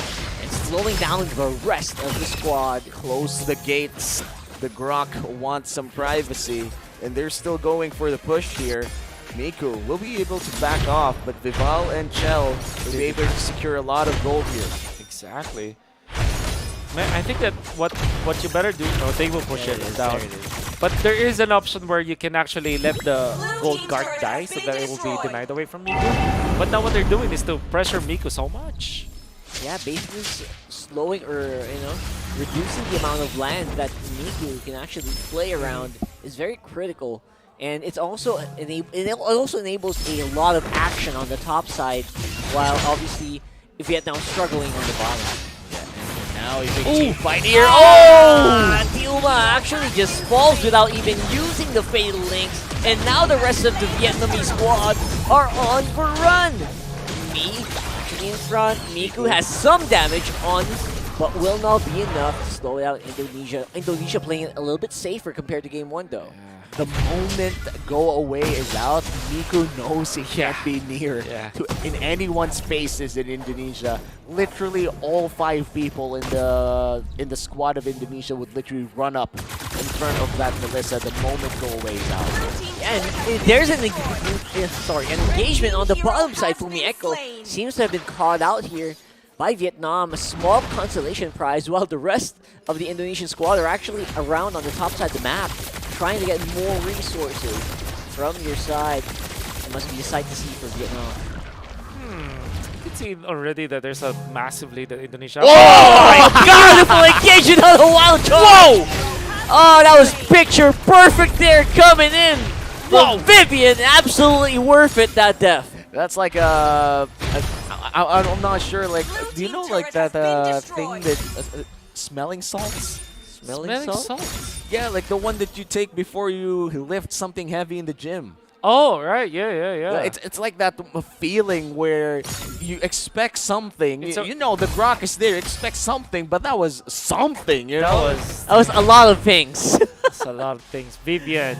Oh, wait, honestly, did she even have to commit the flicker? She was so close, yeah. She was just, like, add some more flair, make it more Indonesian. Yeah, you know how they like it. They like it spicy there. You don't want them to react.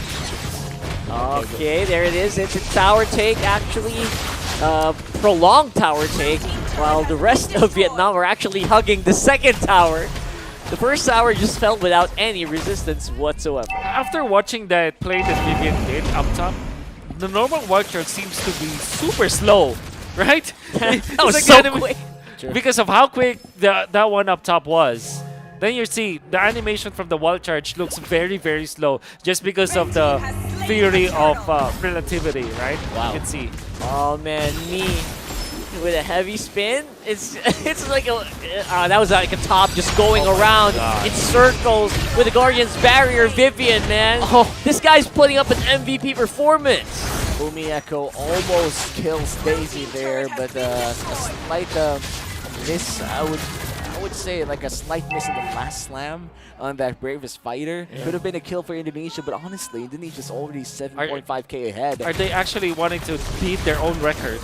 That seems to be the plan here. They actually can if They are want to. sieging him on the bottom, and again, Tiuma can't even activate Burn the damage! Fatal Links with the burn damage coming in from the Lancelot. And the retribution while going for the puncture. Cool guys, don't look at Kid. it. There Oh it my is. goodness. Picture perfect coordination Cool from the gals, Indonesian by the way. squad. Cool gals. Cool gals. Cool gals. Don't look at explosions. And now they are literally a minute away from beating their own record. Okay. No way they finish this in 9. No way. There's still a lot that they have to clear around here. Tiuma again trying to make an engagement. No! Fatal Links happen, but the Germs are the ones who get hit by the Fatal Links on the ground while Shuma just gets punished here.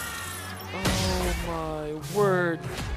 Indonesia on a tear. Now no passive for the mid lane turret, which means that after this buff, maybe they can consider, but Alright, Indonesia, they're slowing it down. they're gonna be slowing it down a bit. I feel like the past 4 minutes of this game has been very demoralizing for the Vietnamese squad. A lot of the plays that Indonesia has been doing to Vietnam are mainly microcentric plays. It's not really macro calls. Like, sure, the rotation was correct, and this could have been the result of it, but the way that they do it always has that little oomph of, I wouldn't say disrespect, but just a bit more spice than usual. I learned the hard way that in the realm of Mobile Legends, sometimes you want to win the lane matchup, right? For example, the Kali going up against the Lapu-Lapu, level 1, you do have the answer.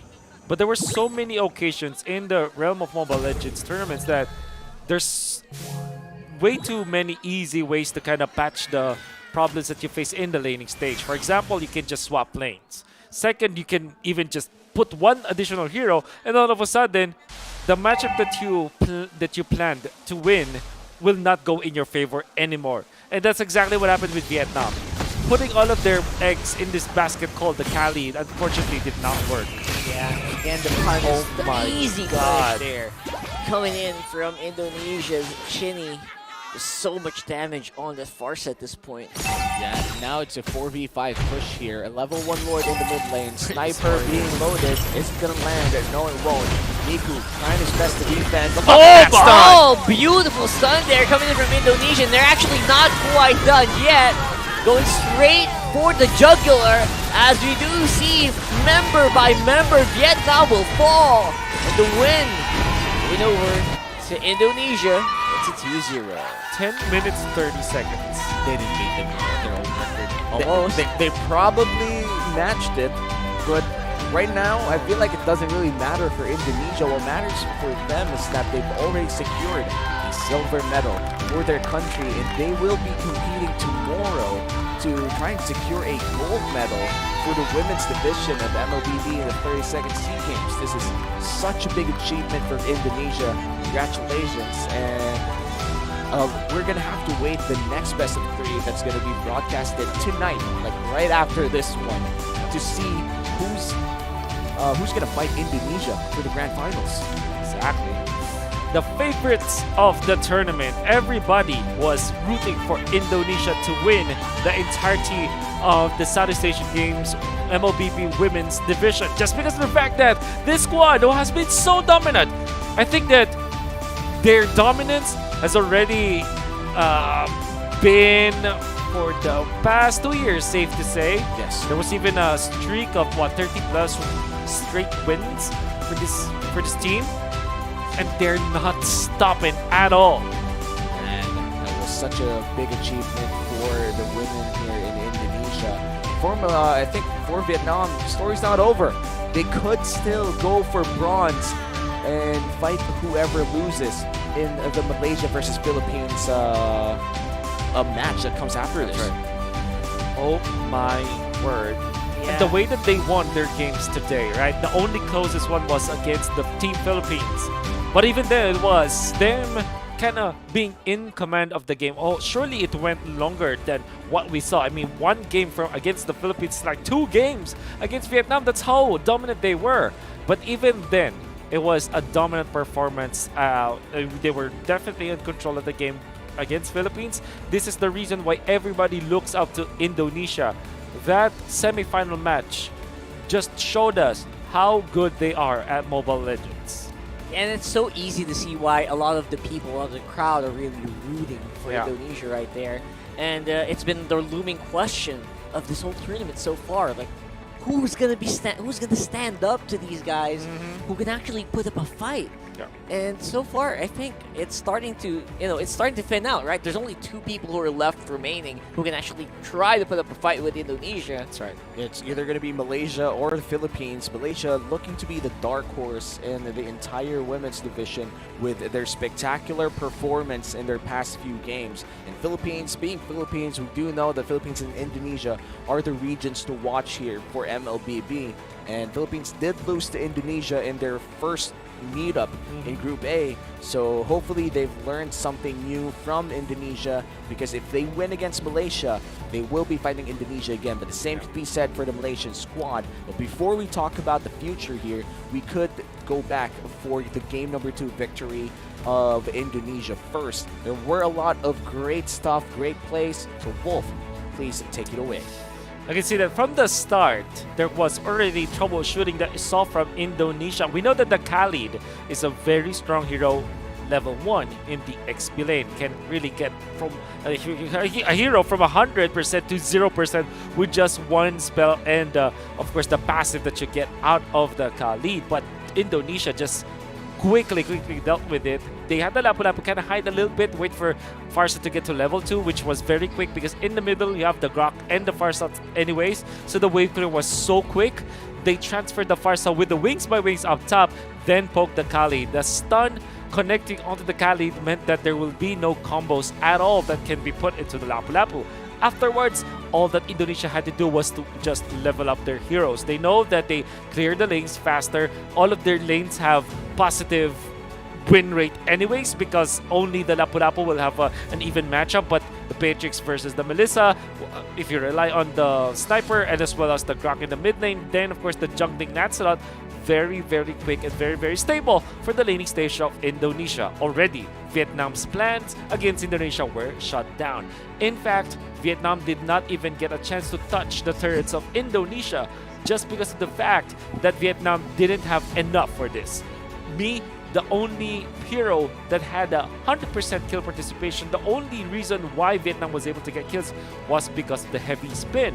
But Indonesia, in the first turtle of the game, they got 3 kills to 1 just because of their AoE damage. We were talking about the power of the Grok as well as the Farsa combining together for massive AoE damage, and they have caught Vietnam grouping up together, clumping up, and make it so that all of their ultimates had a lot of impact. Then you combo that up with Fumieko being activated in the first turtle fight. You saw how strong the composition is from Indonesia.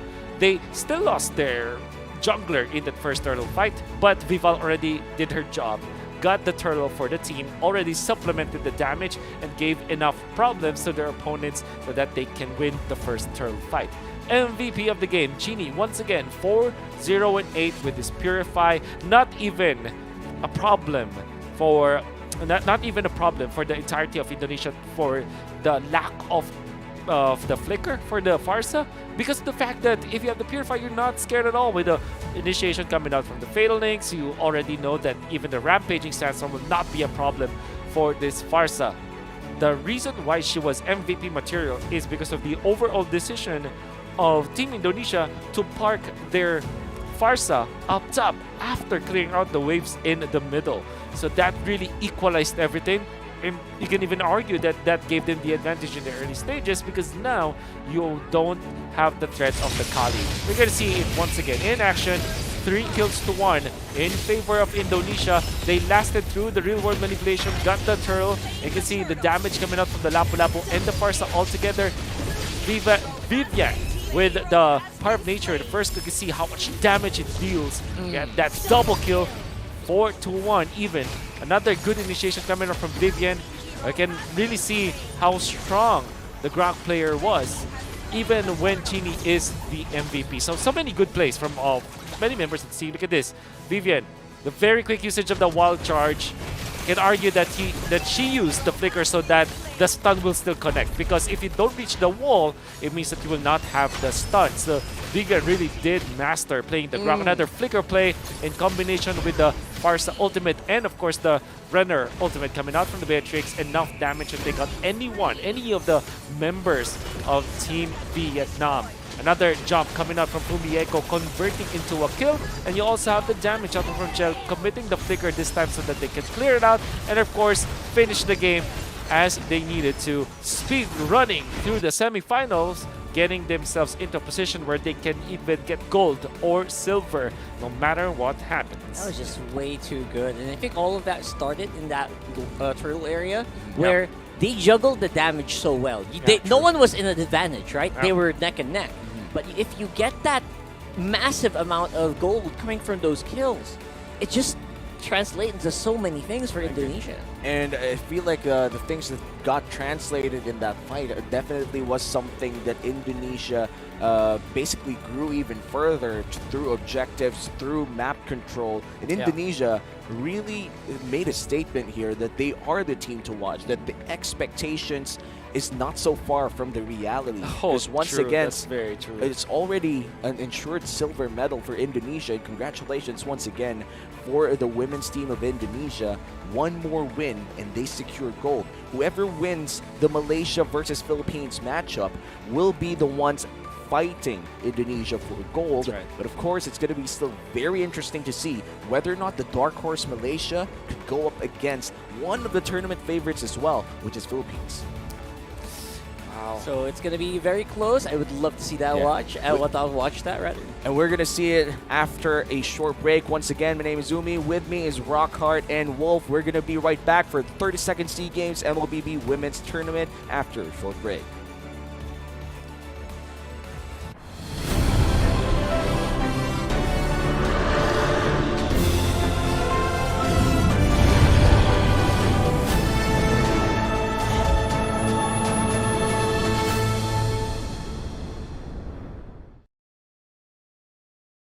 The year. And with the MPL seasons and official tournaments going underway in their respective regions, we know that fans across the globe wanted more. Taking place in Phnom Penh, the vibrant capital city of lovely Cambodia, for the first time in MSC history, this year's cup will include non-sea representatives. And why do this and include international teams? The objective is simple: to improve MLBB esports level and ecosystem, evolving an established regional brand into an international championship, one without borders. MSC 2023 is a testament to the increasing demand and support from fans across the world. #SeeTheWorld. We will work hard to elevate the tournament level and increase our esport competitiveness. With that, do look forward to witnessing world-class MLBB esports in Phnom Penh this June. See you there, and see the world.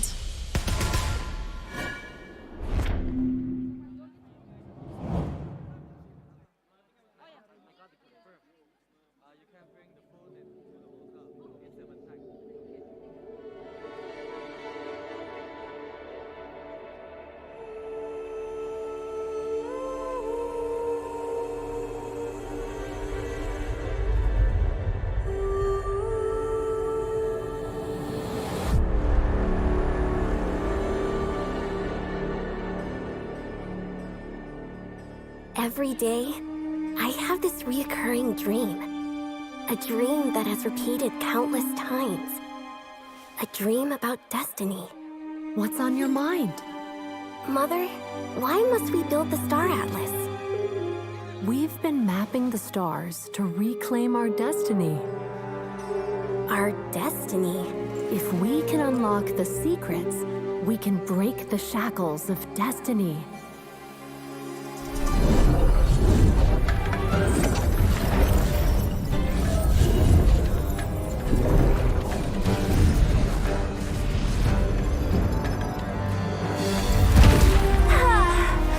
Finally! Navaria, happy 16th birthday! Mother? Ooh, star glimmers! Even in darkness, they shine. The Atlas! What's happening?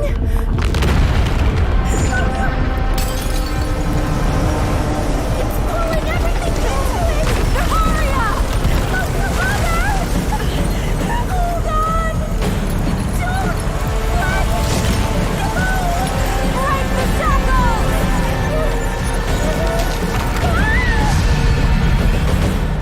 Mother!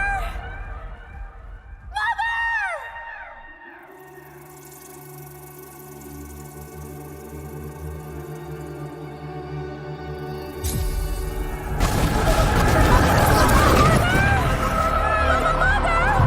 Break the shackles! Happy 16th birthday! Finally! That dream again. What's on your mind? Mother? Was that really just another dream? If we can unlock the secrets, we can break the shackles of destiny. Destiny. If I can unlock the secrets, we can break the shackles. If I can unlock the secrets, we can break the shackles. Finally, almost done.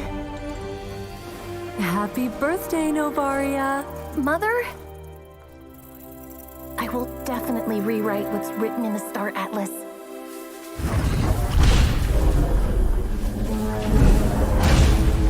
But why? No, I did everything right. If I can unlock the secrets, we can break the shackles. If I can unlock the secrets...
Welcome back to the official English broadcast of the 32nd Sea Games MLBB Women's Tournament. We're going to be your casters for the final series of the night. My name is Umi. With me is Wolf and Chanel. How are you feeling? Wow.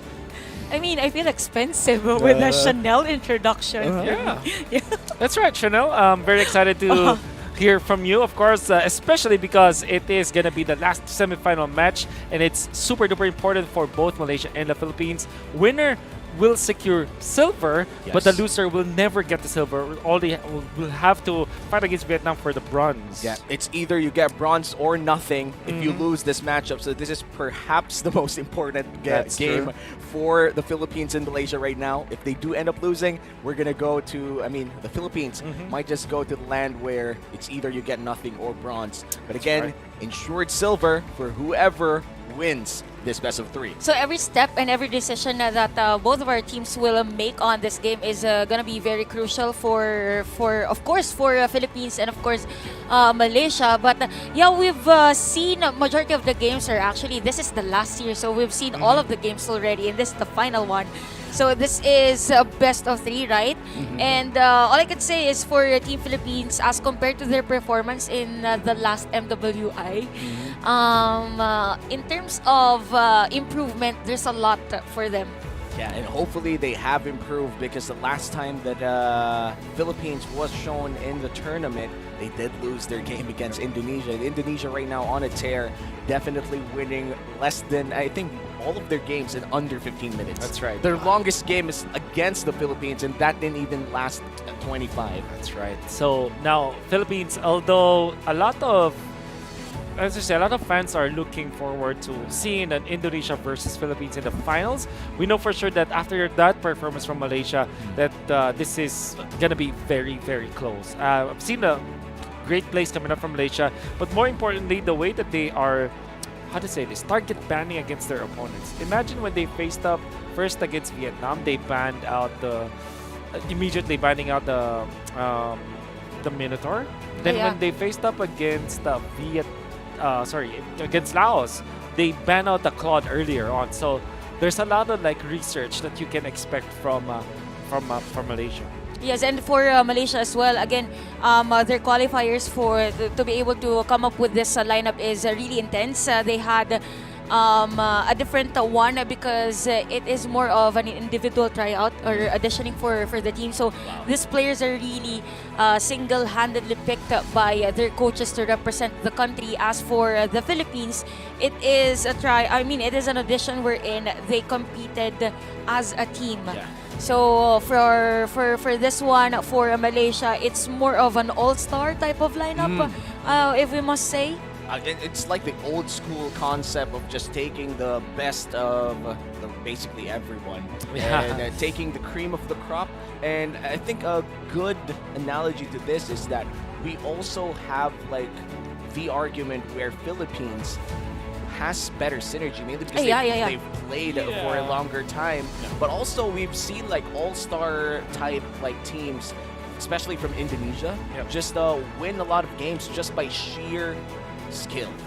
Just the amount of skill that they have, because they're handpicked and they're placed there because they're superstars. That's right. And what we do know about Indonesia is that they have a lot of reps, a lot of if you can argue that the Philippines and Malaysia squad have good chemistry, multiply that by 2 or even 3.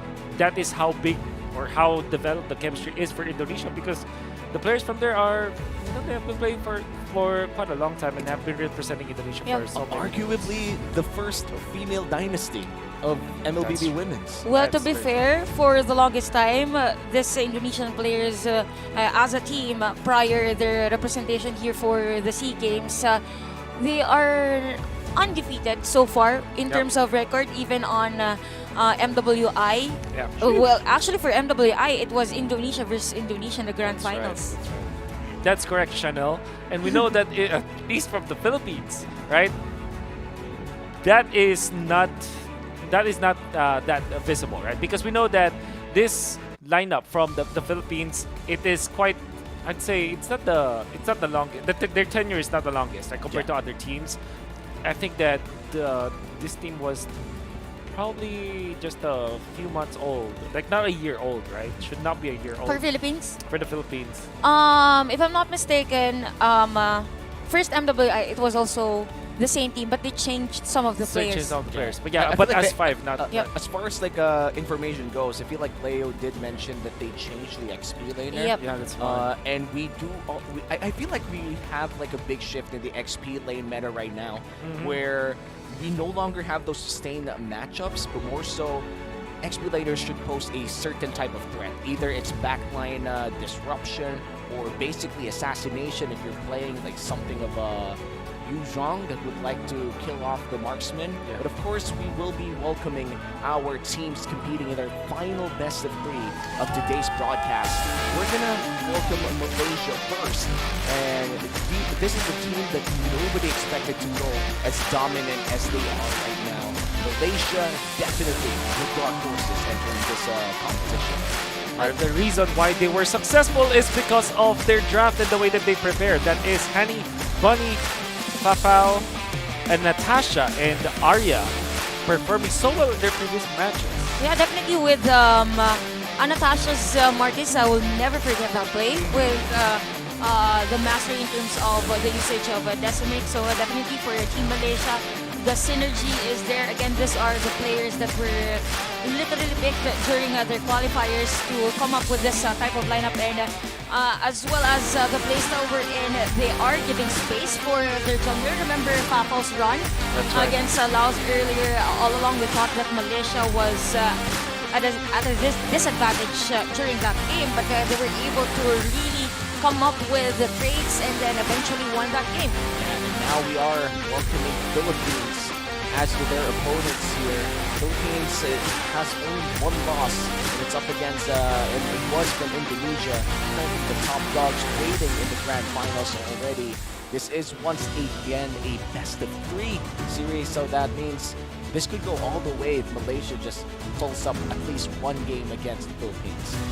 We do know is that it is one of, if not the most important match for the two teams, especially because there is Indonesia waiting on the wings, right? And we know that this could be arguably the closer semifinal, right? Between the two semifinals that we have, I could expect this to go all the way, 3 games. Me too, and when we say 3 games, maybe a longer one as compared to the other games that we saw earlier. And by the way, we've mentioned change in terms of the experience. So it is Diagon to be new to the lineup of Team Philippines, and we saw a familiar face for the coach of Philippines. And well, again, we saw this coach before. I mean, looks like one of the part of on the Philippines. Yeah. Is he though? Is he? Is he? Boss A? Boss A? Oh, okay, you know what? That's not. At this point, I don't want to mention names that I don't know yet, but this is going to be game number 1. We're about to head onto the draft, but before that, we're going to look at the team head-to-head. Wolf, we're looking at Malaysia and Philippines. You did, I think, mention that the kills, the overall kills, shouldn't be even mentioned. Kills per minute should be the stat. Yeah, we saw that maybe later after we see the player head-to-head, we see DPM, but having 19 kills over the 2 matches that they did play and higher KDA on side of Philippines meant that even when they have less kills, they had higher assists because of the average kill participation and the fact that they probably died less fewer times compared to Malaysia. Alright, so ATT. What is that? Average damage taken. Average damage taken. Alright, so wow. Okay, so interestingly, maybe from the XP perspective, Bunny is more of a tanky kind of hero, or at least she wants to pick up those kind of heroes. Like I can fairly remember the Fredrin that had 0 and 4, but still did a massive impact in team fights, right? And then when you're looking at the representative from the Philippines, she's more of those maybe fighter type or assassin type of explainers that will want to make the plays happen, maybe initiators, right? Not much of the tanky kind of heroes. Yeah, I mean, the Lapu-Lapu is there, the Yu Zhong as well. Yeah. And even the Arlet, honestly, the Arlet is quite interesting to see whether or not we're going to see it Philippines does have first pick. If ever they do want to secure that Arlet, we could see it. Speaking of first pick, actually for this tournament, all I can say is there is a lot of discoveries for our female teams. Remember, there was a time that the 1-1 wasn't really prioritized or even picked, even though it was open. So for our female teams, maybe it's really more of them picking those, comfort heroes that they have. Again, this is a time wherein you want to secure that silver medal at least. But the beauty with this series is that this is a best of 3, so they could change their strategy, because with a best of three, it's really different with a best of 1. Yeah, best of 1, so you could literally pull up cheese strategies and win with it. And we haven't seen actually like a team going for like a cheese strat in general, but we have seen like teams go in for very surprising picks, such as the, you know what, I won't mention stuff, but you know what I'm talking about, Wolf. Like there are teams that would choose certain heroes that sometimes don't work out. Yeah, for sure. There's a lot actually. A lot of teams. I'm sure that there's a lot of like cheesy stuff out there. As something like the Minotaur was picked up, and well, I don't expect it to be present in this duel between Malaysia and Philippines. What I do know is that there could be a potential assassin jungler, because both of these teams have a little inclination to kind of pick those heroes up.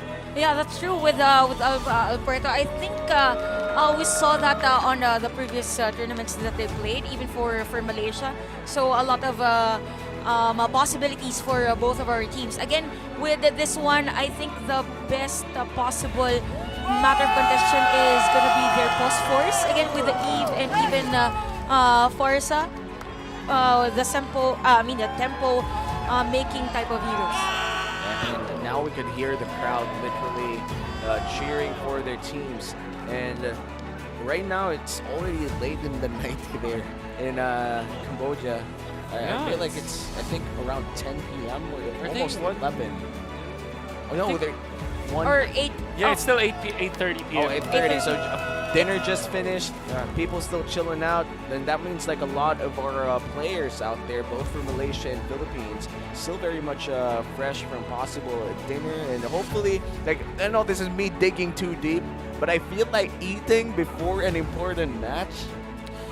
It's not ideal. It's not ideal. Like I don't that's think for so, me. yeah. Okay, but I think that based on from my experience, you would want to eat maybe 2 hours actually prior to that. but not right before. Not right before, but at least like I said, at least 2 hours before your actual match, because you don't want to be full when you're playing, because you're slower, just because of you have digest again. And I think this is very true, by the way, because this is what I witnessed from actually being part of a pro team.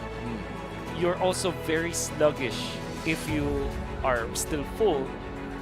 You wanna be that peak performance. Exactly. And even when it comes to comps, you're even slower when it comes to talking. Not only just playing and thinking, also when it comes to talking to your teammates, you're slower. Generally, if you're full. So again, 2 hours before should be because there should be an ample time in terms of digesting. Yeah, in terms of I mean, everyone's familiar here with the Pokemon. It's as if you're a Snorlax. Right? Yeah, right. I mean, it's a nice reference. It's a nice reference. You know? It is. And right now we are looking at the players on the side of the Philippines. Again, this is the most important match. Like you either lose your chance to win gold or book your ticket to a bronze match against Vietnam. That's right. So for Philippines and Malaysia, this is a very important match. The entire nation of Philippines and Malaysia looking at their women's team right now. And as you said, Chanel. Chanel. My bad. Chanel.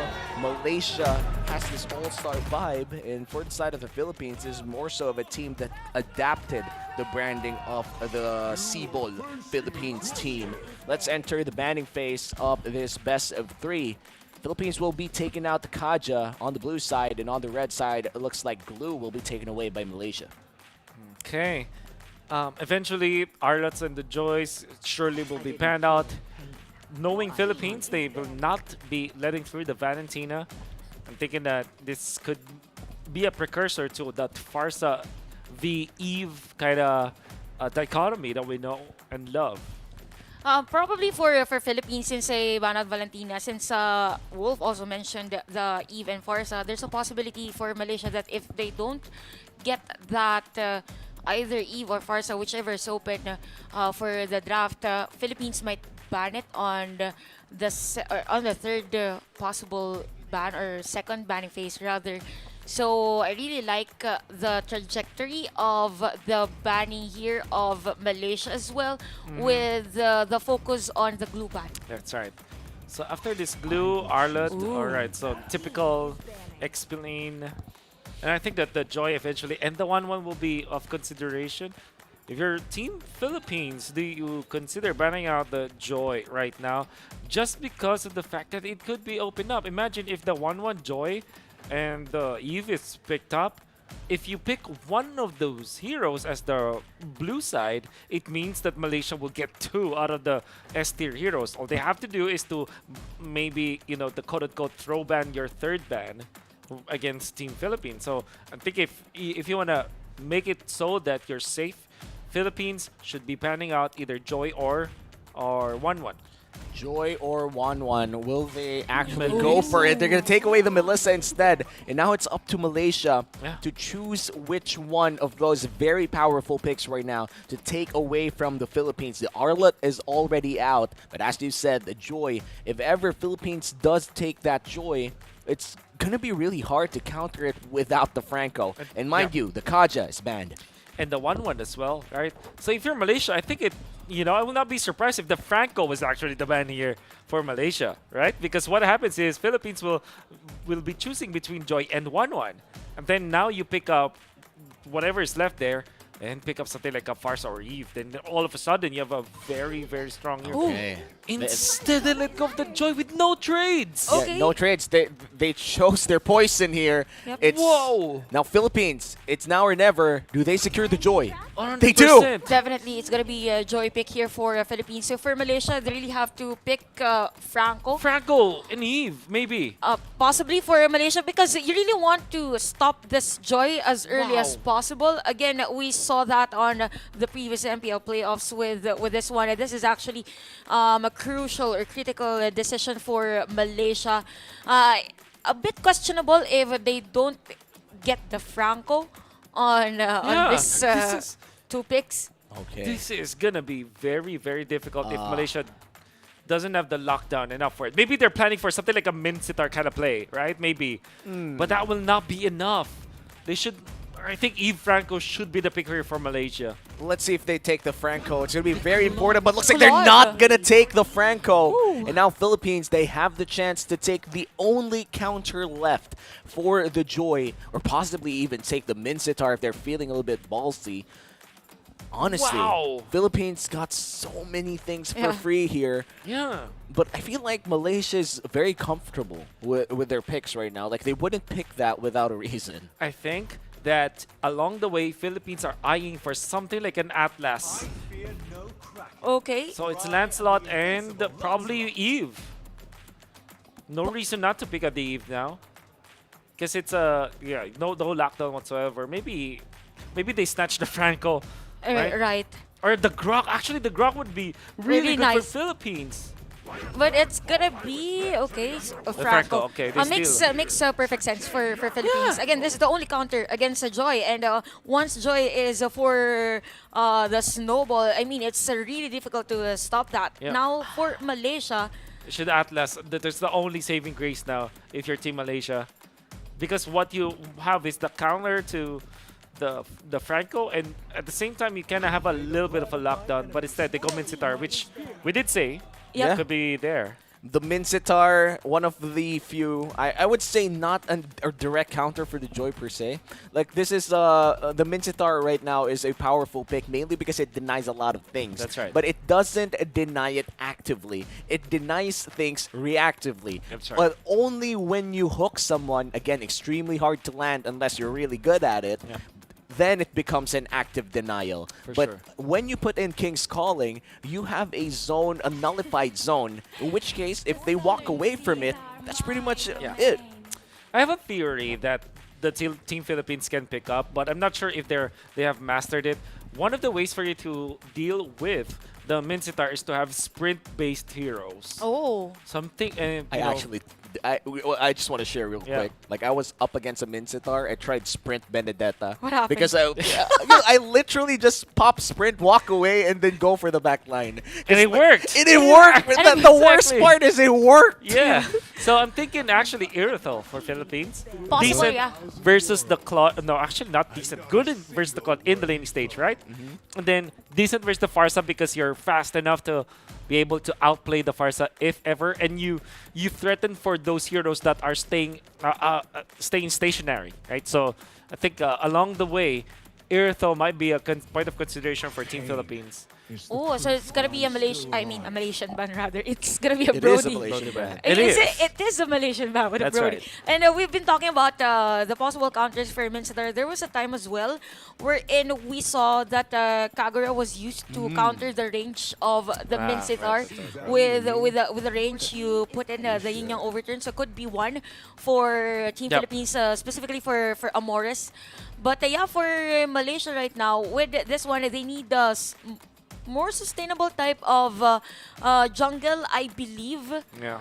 With the Joy and even Lancel for the picks of Philippines. Yeah, what's scary here is that Philippines can still pick up the Joy on the mid lane. Mid lane, yeah. And then just pick up something like a Yuzhong, which will, or even a Lapu Lapu, which is totally a problem for two heroes. So it's a Kai. Ooh, nice. Even more so, would you pick up the Irithel here if you're Philippines? Let's see if they're going to go for the Irithel or maybe even the Harith, you know? Yeah. At this point, they already have like a bit of physical damage on this tank slot, but hopefully not full tank slot. Like, I feel like the trend right now for Lancelot is you sometimes take the War Axe as well, or the Endless Battle with the Guardian Helm, but you know, they're going to pick up the carry. In which case, I do feel like is a very brave pick against the Mincitar and the Claude. That's right. And the Farsa. I'm thinking something like an assassin, like a Julian, if they want to. But of course, we did say that this could be a good pick anyways. It went to that point where it was picked up. And now you're looking at the potential XP, right? Or maybe, an XP lane. Or maybe a hard tank. Hard tank. Atlas, perhaps? Yeah, possibly for since Akai could be used as the jungler. Oh yeah, a jungle. Mincitar can go XP or roam. Yeah, I've seen a lot of Mincitar roams lately, and when they're rocking that conceal, it's extremely annoying how you could just go for the conceal, literally walk up to a person and ult, and all their flickers are gone by that point. Yeah. So we're just waiting for that last pick, and we see the discussion here with the court. Lapu. Okay. It's a decent pick. You can really get through the carry. I'm thinking, are you considering going for the sprint for the carry? Because it's not it's not impossible to use the carry with sprint. Because honestly, it's okay. Because you can run down opponents, and of course you can get out of the zone. You can press sprint even under the King's Calling, so that's gonna be okay.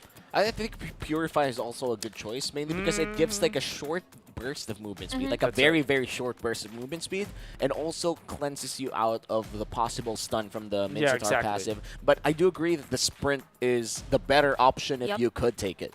Yeah. So are we saying that Flicker is almost an impossibility here? Man, sometimes people play with comfort, so yeah, I don't know. I guess. We'll That see. is for us to see with this game. Again, this is best of... Whoa! Please tell me about your prediction. You know, sometimes you just want to have explain fun. Things to us? You want to just have fun right now with the Dark Horse Malaysia up against the Philippines. But now we are entering game number 1. This is a best of 3. It's a flicker. Nobody's taking sprint. Okay. Interesting battle spells for Philippines. I mean, they are. I believe with this flicker, most probably when we say Franco, it's supposed to stay on the gold lane. So possible first blood on the gold lane with the hook. So the gold laner of the other team should be aware that there might be a Franco on any other side of the bush. You know, that's always the pro player argument to things, and be it for the good, be it for the bad, what they always say is, I'll just not get hit by the ultimate. I'll just outplay it. And even when, time and time again, that has always been the argument of teams. It works maybe 20% of the time, but 80% of the time, it does not. So we'll see if this flicker will be enough to fend off the storm of Team Malaysia. Yeah. And before we actually go into the game, once again, it's like a 2-minute walk before we actually go and back in the Land of Dawn. Let's talk about the Mincetar a bit. We have seen the Mincetar in the gold lane in professional play.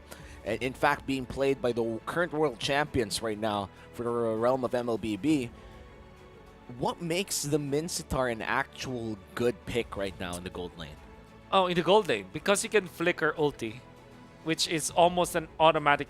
It's a confirmed kill no matter what. Like, real? I guess from specific heroes, particularly something like a Beatrix, because the Beatrix, without the tactical repositioning and the flicker, she is easily countered by that flicker play. And of course, you can easily land the star. If you practice it well enough, you can combo your hook so that it will be almost instantaneous. And then, not even that, even activating just the second skill is enough because you're attack speed based. Get triple attack speed items very, very quick with your second skill as the Mincetar, and you eliminate a hero. So yeah, to answer your question, it's a automatic -1. But we saw that Benecutie do that. Yeah, we've seen Benecutie do it as well. And honestly, right now, we are looking at I think a Mincetar roam, right? Yep. Yeah. Like, a Mincetar roam is very different from for a gold compared to a gold lane Mincetar, which means we might even see like I think a tankier build for sure. Yeah, for sure.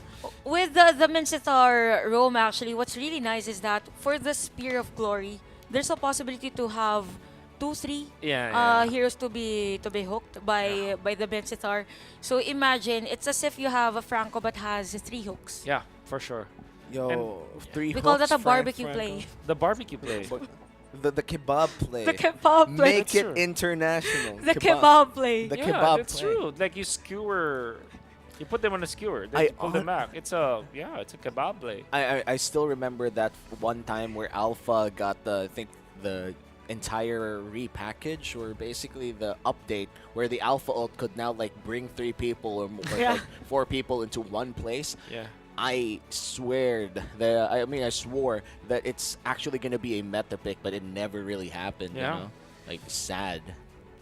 And now we have Mincetar, who I always thought that would never enter the meta. Completely meta right now. Yeah, completely meta. Just because of so many dashes, and honestly, took away Fulvius Thunder. Fulvius was the pick.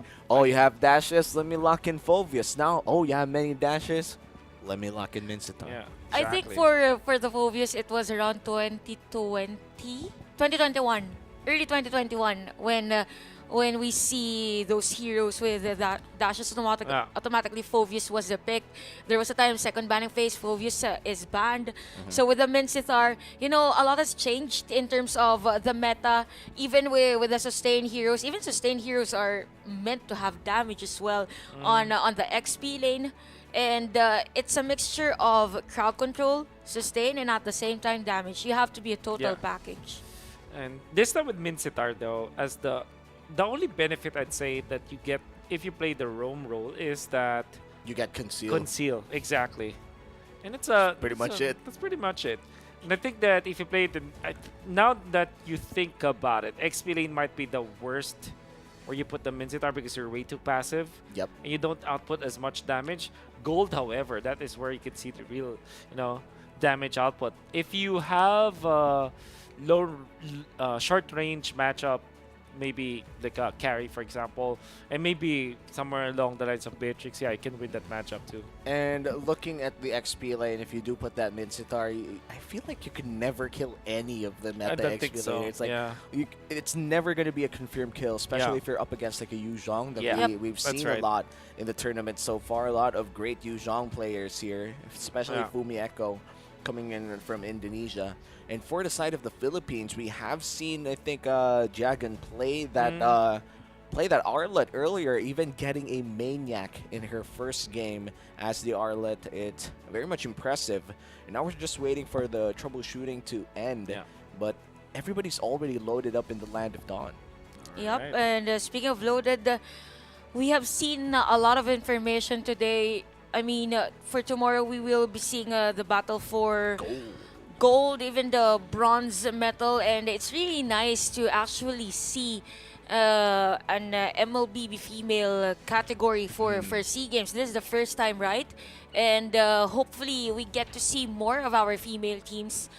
Specifically for those countries that has almost close to none in terms of the opportunities for this female players. Yeah, and these female players have represented not only their respective orgs and themselves, but also the entire nation with all of their nationalistic jerseys, all of the support that they get from the countries involved in the SEA Games. And for Malaysia, I feel like this jersey itself is very, I would say, familiar. Yeah, it I've is. seen their national team or national representatives in the World Championships or MLBB rock the same jersey. That means a lot. I forgot what Leo said with the term Harimau, something like Harimau, Harimau. something like Harimau, yeah. that's so what again? Wait, we'll check on that. But yeah, it is related to Harimau for their jersey or maybe this design. But yeah, hopefully we get some of those. Oh, it means Wha- King of Tiger. Oh, that's why with the design of Yeah, their jersey. all the tiger motifs. And for the Philippines, we did have a famed, I think a famed designer in the name of Miss Dani Rogacion, who designed the jersey. Same designer as from last year. Yep. And just a few design elements, or actually a big overhaul of all the colors, all the symbols used here for the Philippines jersey. And looking at the other jerseys as well involved in the SEA Games, we are seeing a lot of gorgeous jerseys out there. Sadly, we can't just purchase them out of the stores, you know, because these are like, I would call jerseys like this, especially in the SEA Games, as sacred jerseys. Like a lot of them are earned, not given, you know? That's right. And it's such a big flex to be able to wear your national jersey outside. I mean, if you want to make money off of it, you could sell it, but honestly, earning it is the way to go. Exactly. It's also a remembrance of your experience as well internationally. And again, speaking of you representing your respective country is already a lot of pride for you. And at the same time, if I were given a uniform like that, I won't. I mean, You I won't might wa- frame it. Will you wash it though? I'll think about that. No, I'll wash it, of course. Maybe make it a daily outfit for me. Yeah. You know, I'd wear it to the gym every day if I had that jersey. Yeah, like, same. I'll Hard flex, same, bro. I'll flex that Gym every day, bro. day. Wow. Gym every day just Gym because I have the national jersey. You know, You know, even in the humidity here in the Philippines, I'm gonna wear the jacket and the jersey. I mean, if we I'll get- wear the full set. Yeah.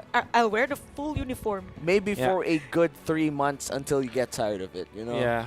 And after you get tired of it, put it on a frame. Tell your kids, your future kids, or Yeah. maybe even like Or grandkids. your grandkids in the future. I represented the Philippines, and maybe put some hyperboles over there. or For maybe- sure. I mean, if it's your grandkids, that might be what 50 years, 40 years from now. Yeah, that's like a long time. That's like a long time, and nobody will, bother. Yeah, You can- honestly, you could. You know the movie 2012? 2012. Yeah, the one where it's the end of the world Yep, and yep, yep. stuff Yeah. like that. You could show your grandchildren like the 2012 movie and say, "I survived that." Yeah. You know? Well, that's actually true with the clips. It's very Yeah. realistic. Very realistic. Yeah, it's as if sure. it's Based on a a true story. documentary, but Yeah. Who knows, right? How would they know? Well, they will Yeah, have. they weren't alive.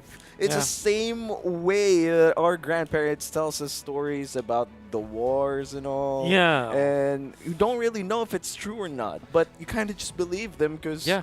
they were there and you were not. Fun fact: memory is apparently it could change, right? So imagine this: you're remembering something. Like Yeah. imagine this moment. Yeah, this moment. Yeah. Maybe 10 years from now, we will have different versions of the memory. Oh yes, definitely. I mean, It could change. Chanel could Chanel, even have yeah. like Yeah. a different name in Yeah, that, for sure. Chanel might remember this as I might not even be the co-caster in this But, point in time. Yeah, but you know, because guys, Uh-huh. with us three on this desk, this is a core memory for me. a core memory. You know, Chanel, it's such a big Yeah. honor for Yeah. us to join. Thank you so your- much, I mean, Chanel. you know, it's Yeah. not every day that someone will call me Chanel. yeah, I mean, it's your it's the caster cor- name. you know, it's the true pronunciation of your name. Oh, I'm honestly surprised that in the years you've spent in the Filipino broadcast, you've never dared to mention that it's a silent T. Yeah. Yeah. yeah, I mean, sometimes facts are just twisted.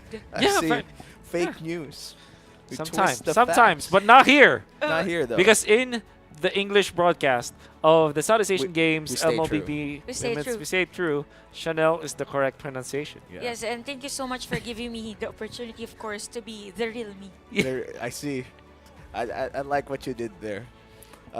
We are still just waiting for for the game to start here. I mean, it's already started, but I feel like we're still going for a few checkups here. We Yeah. are looking at the referees and I feel like the technical advisors at this point, just to make sure the tournament integrity is intact. We have to tell the audience once again and how important this game is. We may be joking around right now, but that's only because we've already talked about everything that we have to talk about in this matchup, and we got to remind all of the viewers and how important this matchup is for both Malaysia and the Philippines, because this is their only ticket to possibly securing gold and ensuring silver for your country.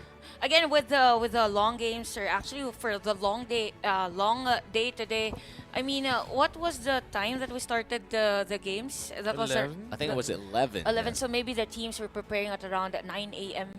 today. So, with the emotional stability and even Mental stability. Yeah, mental. I mean, a lot of factors. You know, at this point, to even be considered. physical. What if they didn't sleep well, you know? Yeah. Because they're just too excited. Yeah, because they're too excited. Sometimes it does happen, you know, especially if it's like the first ever women's tournament.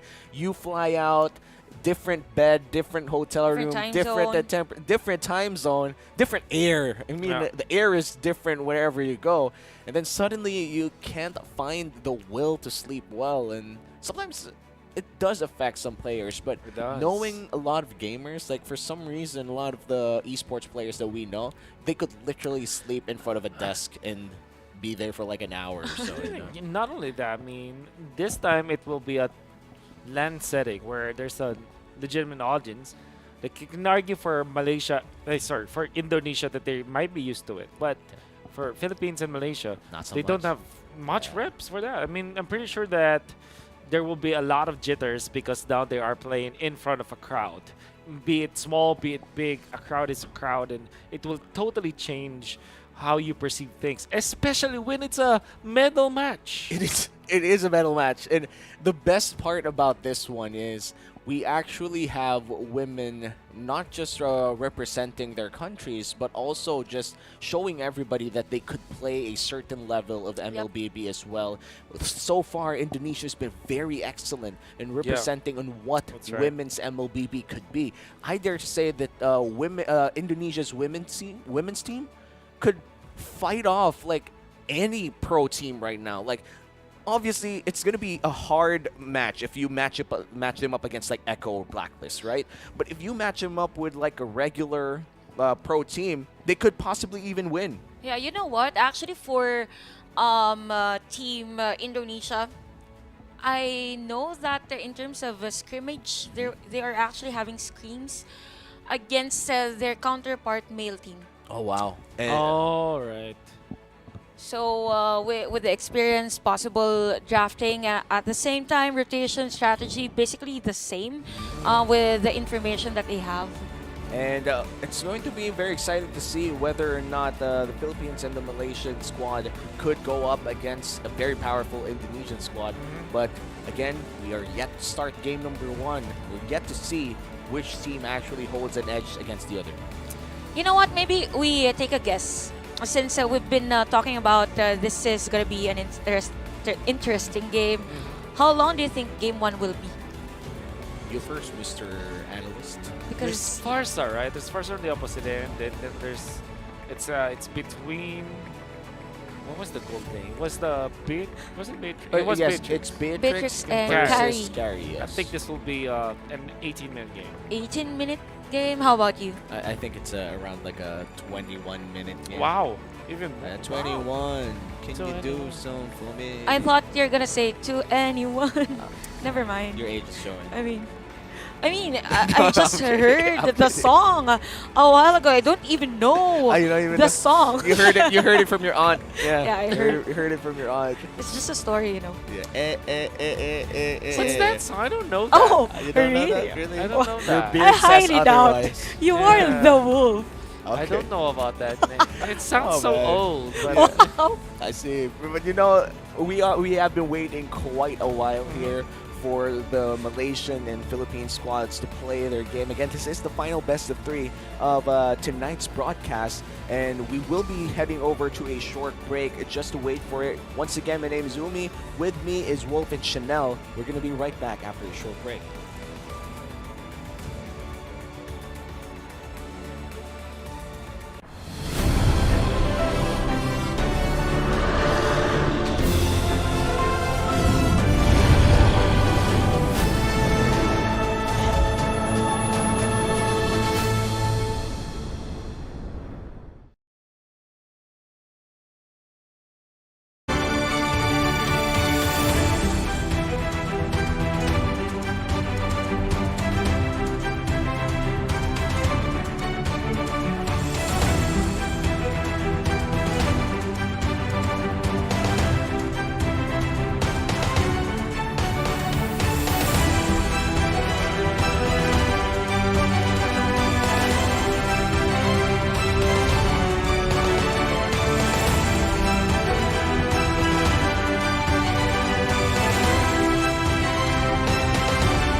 Welcome back to the 32nd Sea Games. We are going to be your casters for the semifinals matchup between Philippines and Malaysia. Name Zuomi, with me is Wolf and Chanel.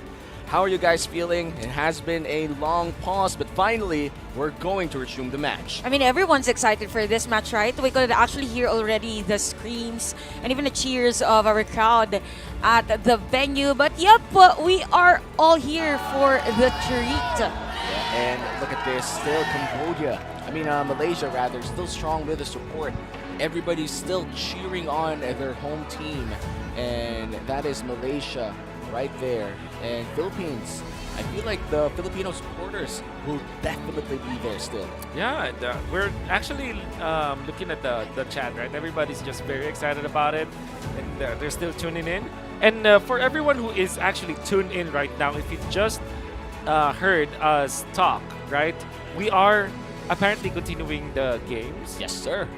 Everything is sorted out. I want you to share this stream to everyone. Oh! Yeah, and we are seeing the Filipino supporters out there still awake, still waiting for this game to start. A lot of familiar faces out there, and a lot of esports greats as well in the Philippines present to watch this historic moment. Again, this is a medal match for Philippines and Malaysia. Whoever wins this will have a silver medal ensured and a chance to secure gold if ever they do secure a win against Indonesia. Again, this is going to be a best of 3 match. I believe before we went for the break, we already had the draft finished. That's right. For both of our teams. And yup, again, this is a battle of momentum, and at the same time, really on the mental fortitude. I mean, you have to consider a lot. It has been a long day for everyone, but the battle continues. Battle continues. Actually, I cannot completely remember what happened in the draft, but we could assume like there's I'm pretty just sure remember it's like a carry Beatrix. Exactly, and yeah, that's pretty much my pretty much. memory of it. It's been an hour. You Same. know? I don't have a lot of short-term memory. If there's like a shortcut for refresh here, just to remember the draft. But a lot of energy. A lot of energy still for both Malaysia and Philippines. And I feel like if you're part of this entire like technical issue, you know, a lot of stuff has happened for the past hour. I feel like the fans for Malaysia and Philippines are already friends. Like, yeah, I'm sure. If you're in the same. Oh, whoa! And we're going straight to the game. All right. Okay. Finally, we are in the medal match, a semi-finals matchup between Philippines and Malaysia. This is going to be actually the first game of this best of 3. Yep, and we can see, okay, these are the heroes that were actually secured by our teams. So, pretty much the usual matchup for the post 4. Yeah. Okay. Okay, so it's not Beatrix, it's actually Claude. Oh. It's not. Okay, so it has been a long time. But yeah, we do know for sure that this is at least a lot of damage in the late game, and it's a hero that can kind of answer the Eve later on. What is interesting is that we are allowed to see Joy from the side of Philippines, but the counter for Malaysia is actually the Mincetar. Yeah, the Mincetar, we talked awful lot about that Mincetar early on, how the Roam and the gold lane Mincetar differs. And we are seeing a Roam Mincetar. We're yet to see whether or not he's going to go for the, I think, the conceal boots, because another option could be that the red Roam boots. That was close for that play for both of our post fights. For both Philippines and Malaysia. I mean, it's really gonna be a battle of hooks for both Mincetar and Franco, right? 100%, and for sure, whoever lands the better hook will give so much of an advantage to his team. And you know that there are a lot of like confirmed kills from both ends, in fact. Like Franco plus the carry. It's a classic combo wherein no matter how tanky you are going to be melted down by the carry because of the scaling damage that you get out of that carry. On the flip side, you have Malaysia. If you connect the hook, and of course the King's Calling will be there, there's a lot of burst of the Marsa and the Lapu-Lapu that can be followed through. So for both teams, we know that the hooks are very crucial. Speaking of hooks, we can see perfect hook for Vivera at that time, but for this one, the turtle will be reset, but on the middle lane, that is going to be a better effect here for Hani. And the players, no casualty yet, no first blood in this almost 3-minute game time. And right now, we are still looking for the turtle to be started by at least one spot. But there's Philippines who will often get his purple buff first. Looking at the buffs, I feel like the Akai wouldn't even have his purple buff for his turtle, but will have the orange buff. A lot of combat benefits from that one. You can see right now the initiation coming in from Arya. King's Calling has been used already. Brave is fighting for a body, but the question here is who's going to secure that turtle, as Anatasha will use that one. On the retribution, there's going to be a first blood as well. Alpuerta is down for the side of Philippines, and of course, not to go away is Diagon of Team Philippines. 2 casualties actually for the team fight. That was such a great ultimate coming in from Bunny, that the bravest fighter flicker tech just to secure that kill on Diago on the Philippines. Looking to have a rough start here in Malaysia with a 1.5k gold lead already. Decision from Philippines is to get the purple buff, which is understandable for a Lancelot. And Natasha might go for the turnaround. Look at the counter hook. Ooh, that is a nice hook for Arya, and the players of Malaysia is there to secure another kill. That is the 3rd kill for Malaysia. Okay, so back in the turtle fight, did mention the initiation coming from body, which was perfect, and also the fact that Natasha managed to get the turtle, that was massive for Team Malaysia.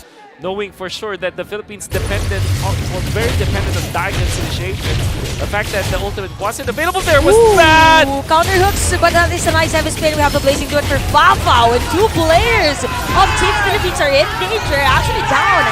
here at the bottom lane as Team Malaysia is currently taking the outer turret energy shields, or might be able to secure this turret as well.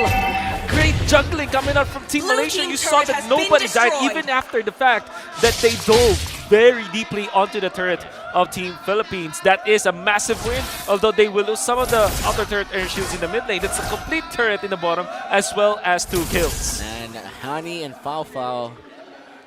Honey, yes, Fao. Just had to take that out in my mind. Yeah. You know, Malaysia. It's a 7. It's a 7. It's a 7 out of 10. It's an 8 for me. I thank you. Thank you. Okay, It's a alright. 7.5 average. Now Malaysia is up ahead by 2.5k. I have to say that nobody's expected Philippines to struggle on this early. Absolutely. Like, Malaysia is, yes, a strong region, but everybody looked at Philippines and Indonesia. Indonesia did not disappoint. Yeah. Now Malaysia is looking to give Philippines some roughhousing early on. Oh, surely.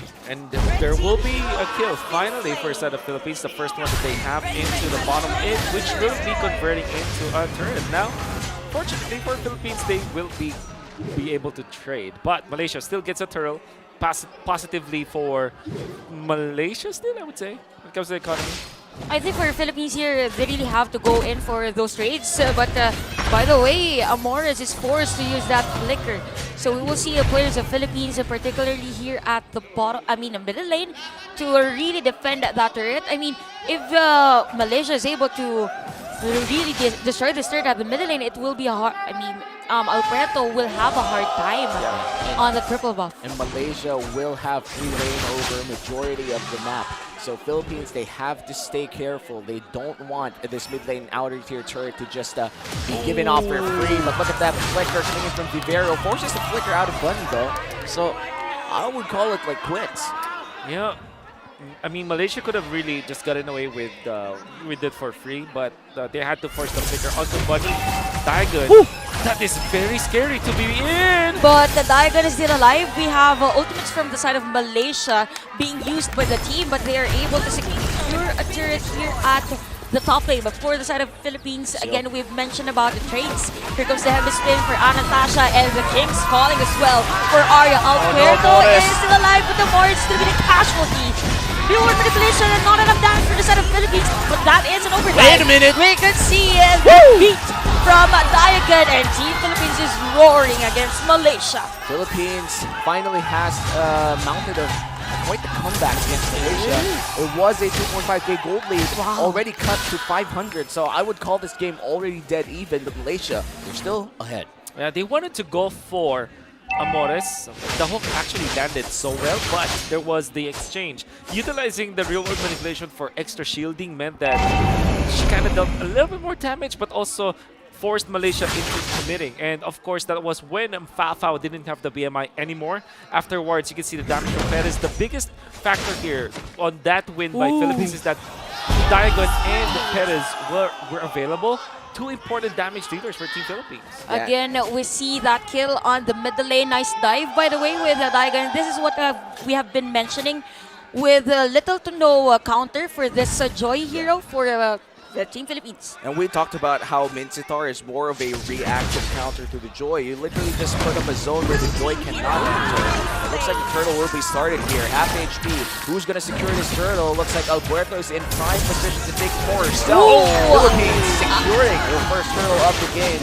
And Anastasia has to run away. And the heavy spin was used at that time. Very, very important to secure onto the turtle from Team Philippines, and that will be noted to Diagon for sure. Genius One and Holy Crystal means that she can actually threaten for kills. That's why even the tank hero of Anastasia was forced out, and they didn't have a Radiant Armor carrier back then, and they didn't also have Arya holding both the Radiant Armor and of course the counter to the Joy. Not being missing in that team fight meant that Philippines had the advantage, and now the lead is basically jumping from Malaysia to Philippines. And this is, I think, the first time in this game where we actually found actual equilibrium between two teams here. And looking at Philippines, looks like the Joy pick for Diagon is something that we have to take notice of. Yep, Diagon is at 3 kills out of 5 for Philippines, and it's as if whenever they see they're going for Malaysia, they are a bit rattled Yeah, on how surely you can feel it. Yeah. on how they will counter this Joy. But definitely for Philippines, it's a nice regroup for them against Malaysia. Perez still 1-1 and 2, but look at this. 3 people conceal, not really committed there, and Aria gets found out by the Void Crystal. Amor is still playing this very carefully, having flashbacks of what happened in the early game. Malaysia, what are they going to do? This is going to be a deadly play for Malaysia as they will use the conceal. Cyclone's Eye is there as well. Heavy spin has been used by Anastasia, and the call for Malaysia, or rather Philippines, is to go for the forward manipulation. Here comes the slow. Alfredo on front. Rivera is down, and Malaysia will take the casualty against Philippines. As per Diamond, she's just there for the middle lane to secure or clear Minuet. If she gets the purple buff, this would be good, but she's not able to do so. Not enough damage to Joy. Super duper important that she was there. And Malaysia actually achieved two things. They were able to get a bonus kill to Vivero, but before that, they have already taken out the turret up top. Now they will have enough of positioning around the turtle as well. They're off cooldown.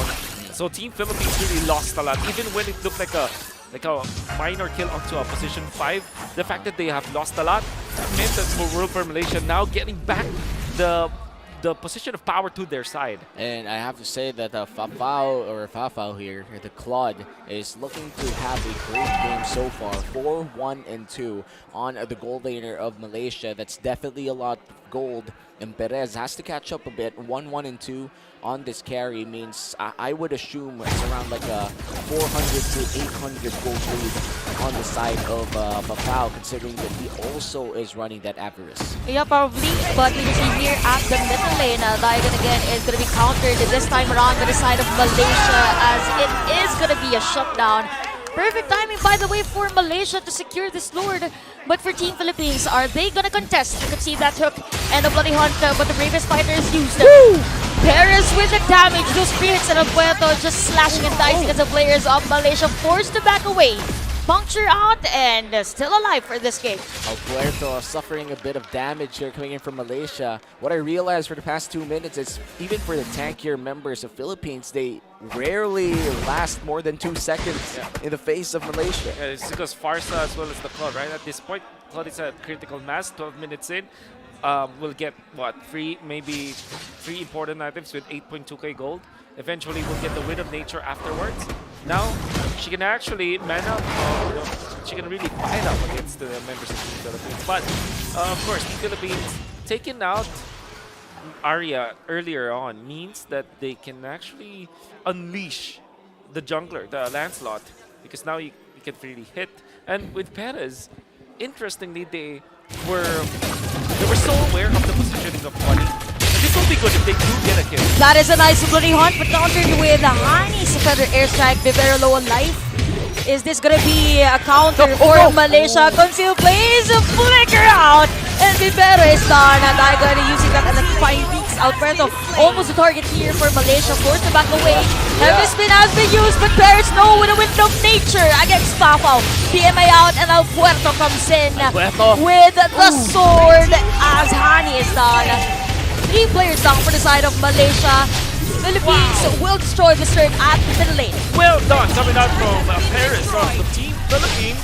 That could just poke in, but yeah, Paris was able to invite the members of Malaysia, lure them to a very bad spot. But he actually jumped in against Paris, and then eventually Amores and Paris were there ready. Slows coming out from the real world manipulation together with the damage output of the carry.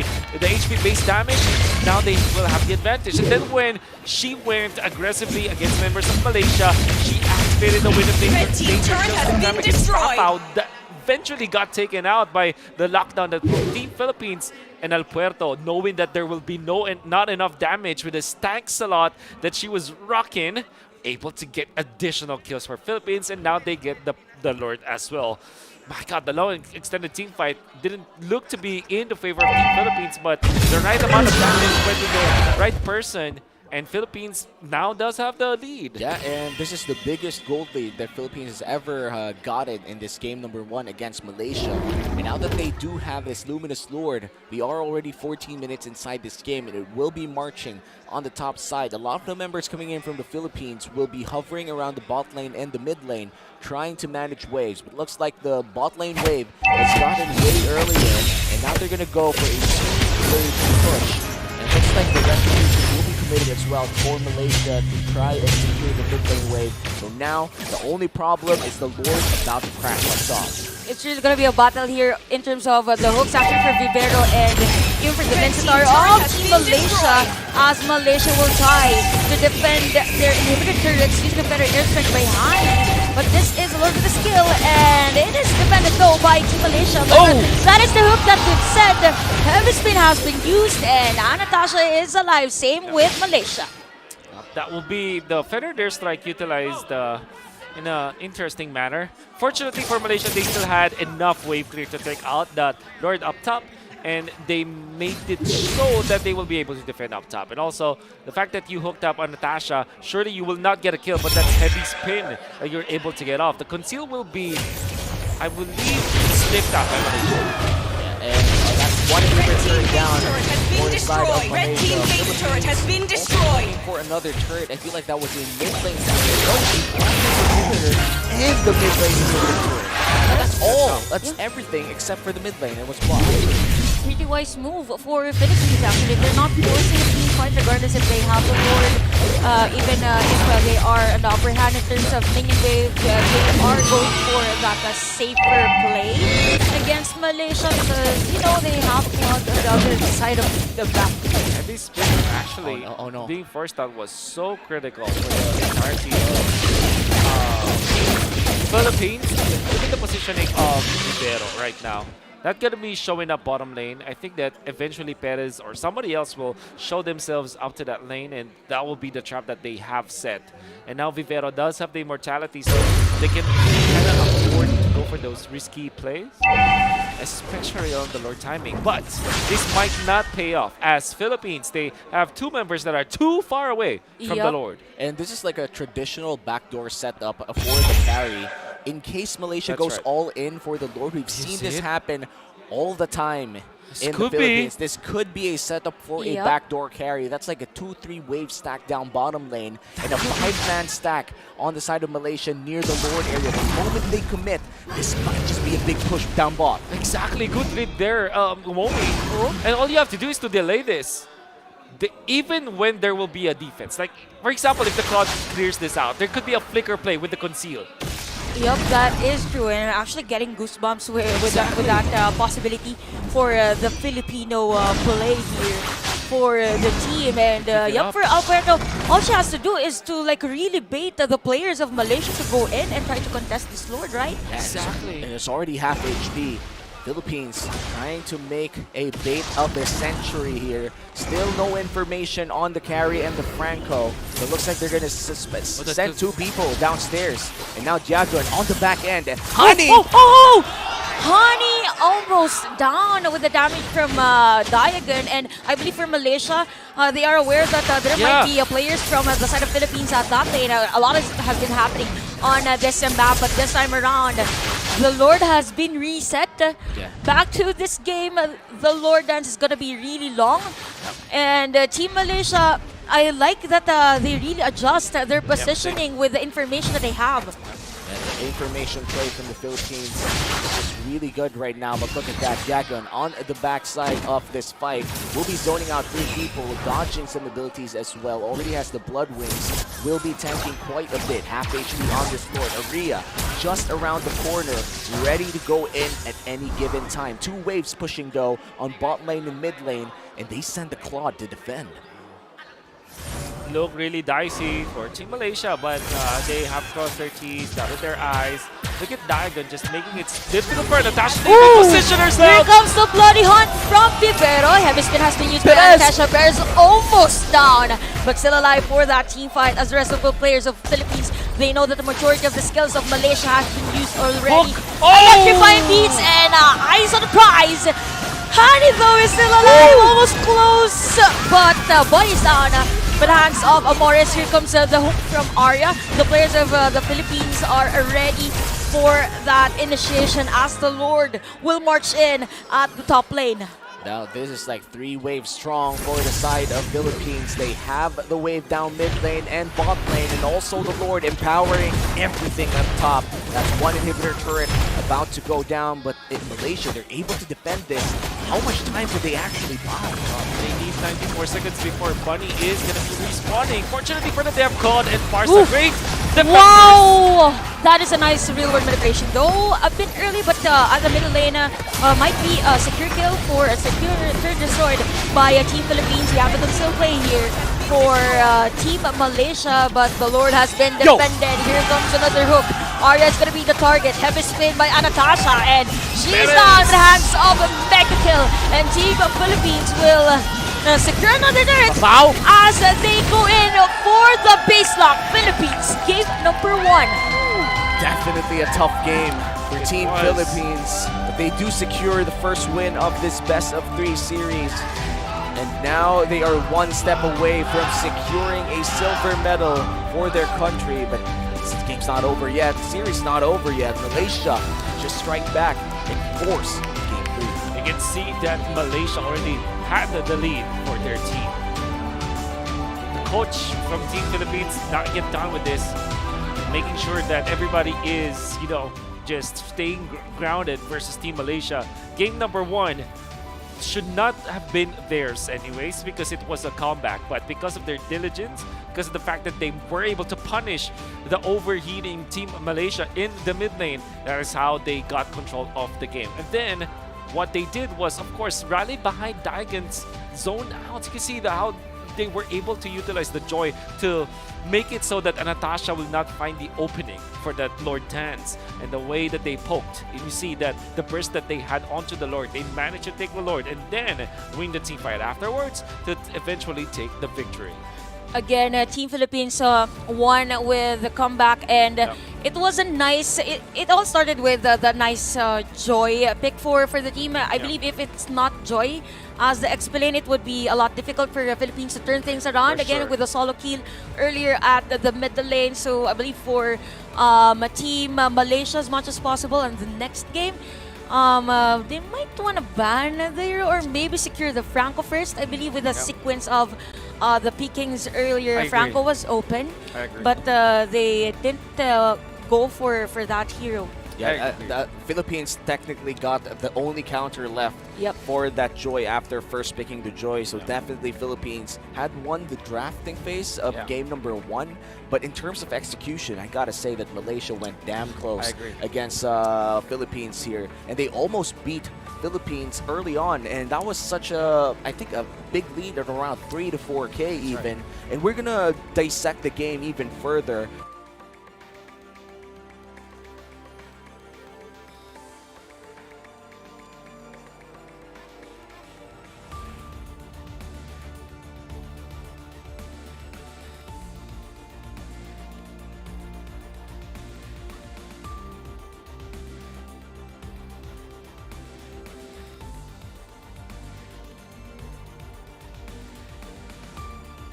As well as the Akai and the Threat of the King's Calling. 3 big ultimates to have in a team fight around the turtle. Even when you try, there's so much tools that Malaysia can play around with. And afterwards, they got 2 kills. From then on, you got the advantage. And everybody from Team Malaysia is having a field day. You can see that the items are going to be really showing up. Farsa is dealing enough damage, and there's a lot of growth on the side of the Claude, which means that everybody from Team Malaysia, when it comes to their win condition, they are already checking it out. But Team Philippines have found some openings. There was a time where the only hero that can actually contest the Joy, which was the Minstar, holding onto the only Radiant armor around the mid-game after the laning stage, Malaysia's only way to stop the Joy wasn't present in the team fight. That's why the 3rd turtle of the game went in favor of Team Philippines. They also got a kill onto the other side of the map. They got the turret as well. And that is when Team Philippines are starting to feel some of the lead going into their favor. They're trying to equalize. The big deal breaker was the mid lane team fight, though. That is when we saw that after the BMI, there was really nothing that the Fao can actually take out. And even when they managed to take out Amores, she already brought enough time so the Team Philippines behind Diagon and Perez will have enough damage afterwards. And that is when they have found the openings onto Bunny against Hani as well. And Arya, without the ultimate, there was really no reason to get that Mincitar. Without the ultimate, Mincitar is almost essentially non-factor for Team Philippines. Whereas if you're looking at Philippines, no bloody hunt meant that surely you will not have the lockdown, but you still have the threat of the slows and the hook coming out from Vivero. And of course, she also dealt the damage, and being the frontliner for the team allowed for Team Philippines to have that confirmed kill. And we're already talking about confirmed kills, right? Diagon, when she is able to zone out the members of Team Malaysia and poke them and force them to utilize those ultimates, that is when we can see that the rest and the entirety of the squad of Team Philippines can now wreak havoc. Perez, I really remember what they did in the mid-game, wherein they invited and lured over the members of Team Malaysia to their own box, and eventually you can see Amores able to get the real-world manipulation up onto Bunny, and Perez eventually punishing Bunny. Here's the thing, right? Lapu-Lapu should be the one to take out both the carry and the Eve, but of course, she can only choose one. Bunny wasn't able to land the kill onto Perez nor onto Amores, and that allowed them to punish afterwards. When Perez went in for the play to be aggressive to get a kill, she popped the Wind of Nature just in the right moment so that she'll be able to punish the enemy's Claude. And this is when you can see that the Claude, without any kind of way to multiply the team fight. For example, if it is a flicker or if it is a sprint, there could be more offense that you can get out of the Claude. Relying on the Purify meant that after the Purify has happened and after your BMI, you don't have a mobility tool so that you're no longer a threat. Surely you can save yourself, right? Because there's a lot of like a lot of stuns coming out from the opposing end, but eventually it didn't go in their favor. First turtle fight, very important for Team Philippines, but then again Malaysia found the opening. They were able to get 2 kills out of this and the turtle as well. Diagon will be able to get out, but the rest of the squad will not be. So this is the big turnaround. 6 minutes in, Amores survived with the extra shielding that she got. And of course, Fafa without any flicker or sprint. The only has gotten a Purify cannot walk away from the turret because they already dove too deep. Now they will get eventually more kills and a turret as well. But in the middle, once again, Arya missing the shots. Diagon already threatening for the backlines with a Vengeance, now taken out. But come the Lord fight, you can see the big difference. The hook connecting and forcing out. Look at this. The Bunny initiation did not go in the favor of Team Malaysia. That's why Perez will have enough damage. And of course, El Puerto able to survive this one. Watch out for the hook afterwards, because now Hani will be able to survive, but Bunny will not be, because some of the damage output from Perez is still intact. They still locked onto it. And look at the hook connecting to Arya once again. And even after the Wind of Nature, the lightning the winter torture, it wasn't enough. Perez finding an opening, just jumping in right through, has gotten the ultimate, and the maximum attack speed, gets into the base building and takes it down. Yeah, and now Philippines ahead by a game. One more win will secure them a silver medal and a possibility for a gold medal for the 32nd Sea Games. And I love how the Philippines, even if we did have, the Philippines did have like a hook itself, I have to say that the Mincitar was also good in, I agree. In a lot of the engages that they did. Yeah. And I have to go back at the point that we made earlier. It's still a very close game. That could have been Malaysia's game to take. So if I were to call shots on this entire series, I feel like this is going to 3 games. Yeah, me too. Actually, with the performance of Malaysia, it just so happened that when we say that you have those hooks, there's a possibility for an intense swing of, or maybe momentum shift actually. With those hooks from Vivero and at the same time hooks from Malaysia. If the hooks of the Mincitar was way more effective against the Philippines, it could have been Malaysia to win that game number 1. But yeah, for Team Philippines, maybe for this game, they might want to secure a hero that is really on a high level of mastery for Diagon. But because when Diagon is activated for the team, she could do a lot. Yeah. And now we are already heading on towards our second game. This could be a possible sweep for the Philippines, but also we could enter the timeline where Malaysia just scores a game and we head on to game number 3. Again, this is the semifinals matchup. Whoever wins this will have a chance for gold and a secured silver medal. And whoever loses this, we haven't been mentioning this at all. Like, whoever loses this, the story's not over yet. You could still win a bronze medal for your country if ever you do lose this series, but you're going to go up against Vietnam, and one of you would have to go on with nothing. By the way, Vietnam is the top 2 seed for Group B, right? They went against Indonesia earlier. And for this one, Group A, it is Philippines. For those who weren't really able to watch the entirety of today's broadcast, or yesterday's broadcast. Yesterday's broadcast? At least in the Philippines. It's 12:08 here at the Philippines. In Cambodia, we will have to wait for another hour. Another hour. But in the Philippines right now, in our broadcast studio, it's already day 2 of day 1. It's day 2 of day 1. Yeah. If it doesn't make sense, I'm sure sad. It should make sense at this point. And right now, the players are just preparing for their second game. They've been itching to play for hours now, and we could see that they're still fired up. Again, the weight of carrying your country, representing your entire nation, definitely is something that would keep you motivated to just stay awake, play your best game. And that goes for both teams here. Malaysia, you could see the fans earlier still super passionate in supporting their teams. Super kudos, of course, to the players and everyone that is with us in the broadcast, even at the venue. Again, it has been a long day for everyone. The patience. I mean, we deserve this treat from our players, everyone, even the players, to show what they really prepared coming to this 32nd Sea Games. Again, this is an hour never for Malaysia, for Philippines. This is a time for them to secure that grand final slot, or maybe the gold medal against Indonesia. But man, when we say Indonesia, it's a different level in terms of female MLBB, right? I don't want to say this, but I feel like Indonesia, they're already the villains of this tournament. And when I say the villain, it's not a bad thing. It's more so of they're the team to beat. Everyone's looking at them.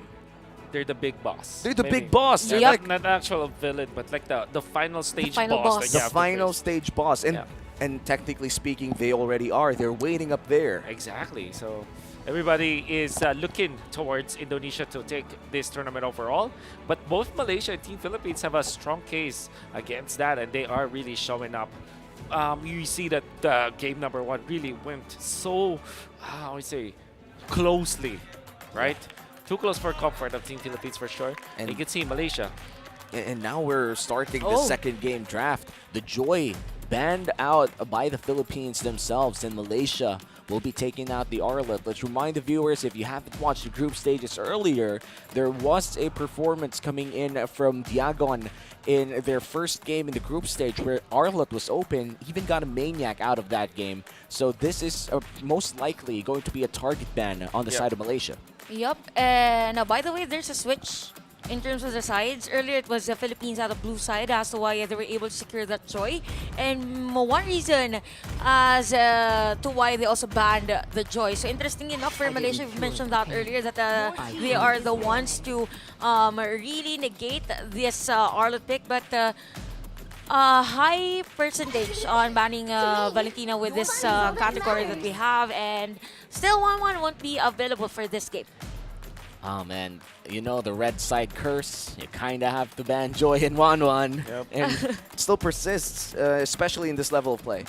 Speaking about Valentina for both teams, it was one of the priority bans, and now it will be again for Team Malaysia, which means that you still have the dichotomy between Farsa and Eve. I'll not be surprised if that will be the choices again for the teams. And what does it entail? Like, what will be your first pick? Kaja is still open until this point. Philippines might want to just ban that out because it is a very strong hero. Even when the Franco is available, you still don't want to give up that Kaja because it's a guaranteed snag. Instead, they banned glue. So Kazan Franco is open here for this game. So high possibility though for Malaysia that they will go for the pause. For remember there was a time where they went in for the Eve Exactly. instead of the other heroes that is really prioritized on other tournaments. But if it's a comfort pick for Malaysia, why not? Yep. High percentage of really slowing down a team fight and securing a kill with the changes as well with the itemization for the hero. So why not? Or maybe an XP lane? XP lane picks right now. Not quite sure which is the first pick worthy. But looks like they're going to go for the Farsa instead. The Eve is open for Philippines to take, but honestly, they don't have to rush. They could get other roles first because there's in no way that Malaysia will be taking Eve with Farsa. I feel like there was only one team that has ever done this. And it was back when the Granger was still in the meta. Paramis. So you go, Firemis is open, but I think you still go Kaja, I think, if you're Team Philippines. Kaja and Belisa all together. Which is actually a nice option for Philippines, right? No. Although I really like the confidence here, by the way, of Team Philippines, because usually when you see a Farsa, you don't want to pick a Melissa. But knowing that they picked the Melissa, it means that they know how to be tricky and they know how to counter the Farsa. How do you counter the Farsa? Well, that is the Grok, absolutely, because you have the Guardian's Barrier. And even the Grok actually could be used as an XP lane here. For Philippines. Although with the playstyle of Diagon, I believe that it's gonna be a different hero for her. Looking at how Diagon plays, I do feel like he shares a lot of hero pools with, I think, more popular XP laners in the Philippines right now. But look at this.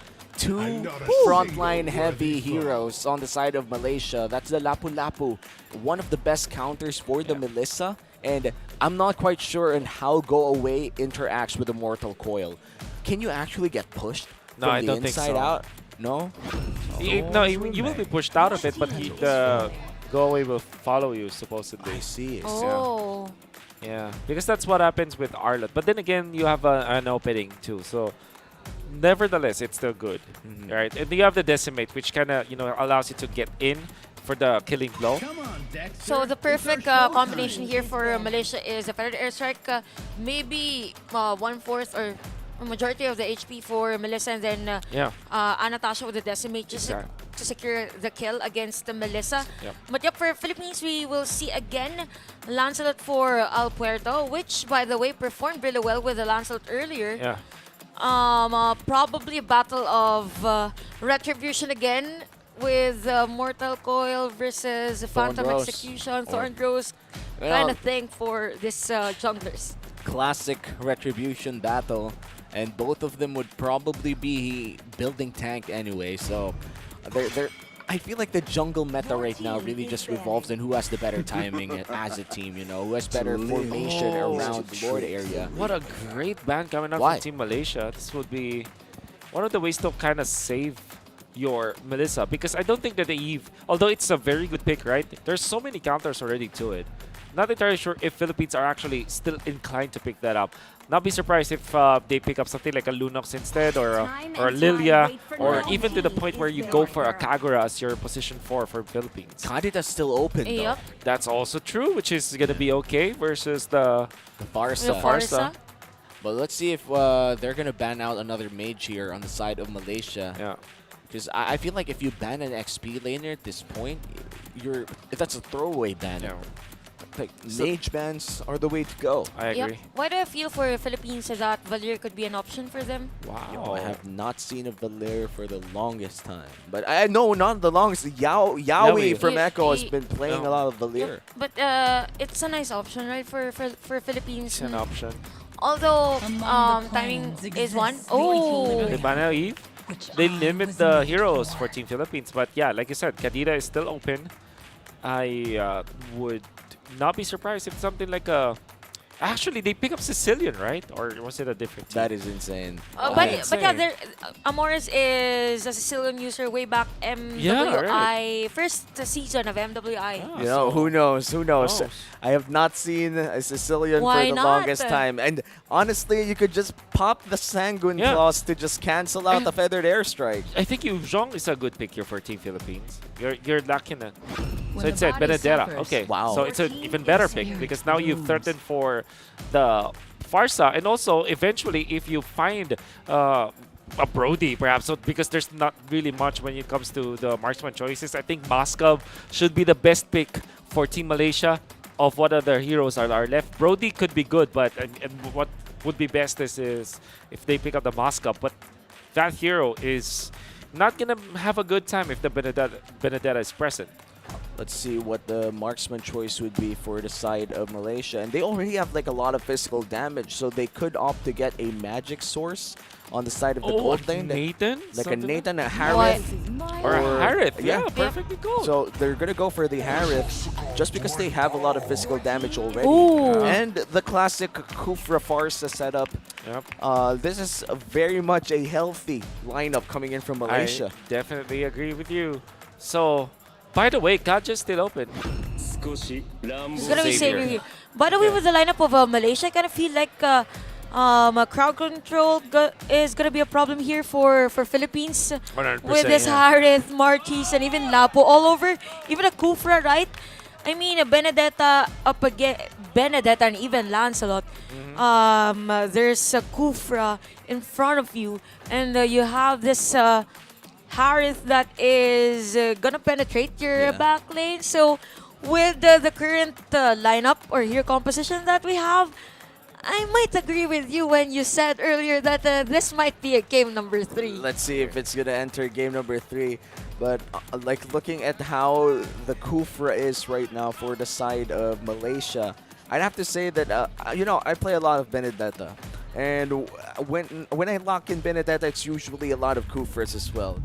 At this point, I discovered that as long as you dash next to the Kufra, like even you will still deal damage to the Kufra, it won't cancel your dash anymore. You have to directly bump into the ball for it to actually get cancelled. And that's right. So it's actually just a fun mechanic I'd like to share, but this is a very heavy matchup once again. It's either Philippines wins this and goes to the gold match against Indonesia, or Malaysia takes this to game number 3. Let's enter game number 2 here. What can we expect in the early game? Okay, I think that you can expect Malaysia to be strong in the early and the mid game. I think that is definitely their win condition. If you want to win and force the game number 3 as Team Malaysia, you gotta have to end it as soon as possible because you have massive power spike come the post-laning stage. Right? If you get the ultimates up on both Aria as well as Fafao, every time you have that, you wanna team fight. And also, that can be said with Bunny. So if you're looking at all of the heroes of Team Malaysia, except Aria, you have all local than ultimates and a lot of value in the mid game too. So to answer your question, a lot of explosions from Team Malaysia. That's what you expect in the early stages. Let's see if we're going to see explosions by the time the first turtle spawns, because so far people have been farming and just waiting for short power spikes. Level 4 though in both junglers. And we can see right now for Malaysia, Honey is already low on life, but Aura is there for the backup bouncing ball. This is what we've been talking, right? Yeah. Talk about decimate and securing a kill. Natasha of Malaysia with a first blood. Yeah, and the value that you get out of that is free XP. You get that to your Martis, and then if you delay just the farm just a little bit, just a little bit, will have the advantage, but there's no reason to delay that, says Malaysia. They know that they have the strength in the early stages. No matter what happens, early game belongs to Team Malaysia. And the only thing that El Puerto can do right now is to steal the purple, but now, look at them go. That is turtle secured for the side of Malaysia, and Diagon is down. But I think for the side of, for El Puerto and Vivera, they went for that orange buff. And the benefit here is that you can now really exude or exert pressure as a Natasha onto the opposing orange buff because you will have retribution in 7 seconds anyways. And let's see who will be securing this orange buff.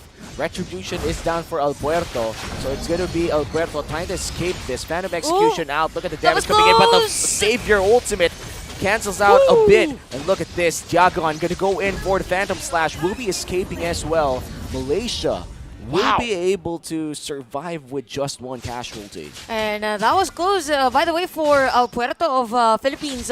Almost close to dying on that sequence. But right now for Malaysia, they really have to take note of the possibilities that Philippines is ready for the counter-engage. But yeah, pretty solid rotation. They know that there is an option for them to go for the other places wherein El Puerto is going to go. They really want to delay as much as possible this landslide of the Philippines. So what eventually ended up happening is that Natasha actually got more than what Alberto was able to get, because Alberto tried to go for the invade, right, for the trade of the turtle. They secure the turtle. They even get Rock Ursa and that orange buff anyways. So even after the death of Natasha, there's a positive trend for Team Malaysia when it comes to their economy and the levels as well, going in favor of Natasha. So everything's looking real good for Team Malaysia right now. Malaysia with an 800 gold lead. This is, I feel like, the same pattern that we saw in Game 1, where Malaysia did secure I think around the 3K gold lead early on, and this could be the same story. Malaysia's early game rotations are definitely something that Indonesia and Philippines has to respect. Yep, and we're just still waiting for that wild charge. Actually, we haven't seen a wild charge from Vivera yet for every team fight, so we might see a bloody team fight later on for both of our teams, but it is a nice pull for Vivera on this turtle. Although Anatasha and even Arya is there for a division for the side of Malaysia, Turtle is reset, and both of our teams are just positioning themselves for this team fight that we are expecting. A bouncing ball for Arya. Perez there for that free hit. The watcher has been used as well for Vivero Papa with those chrono dashes and better airstrike.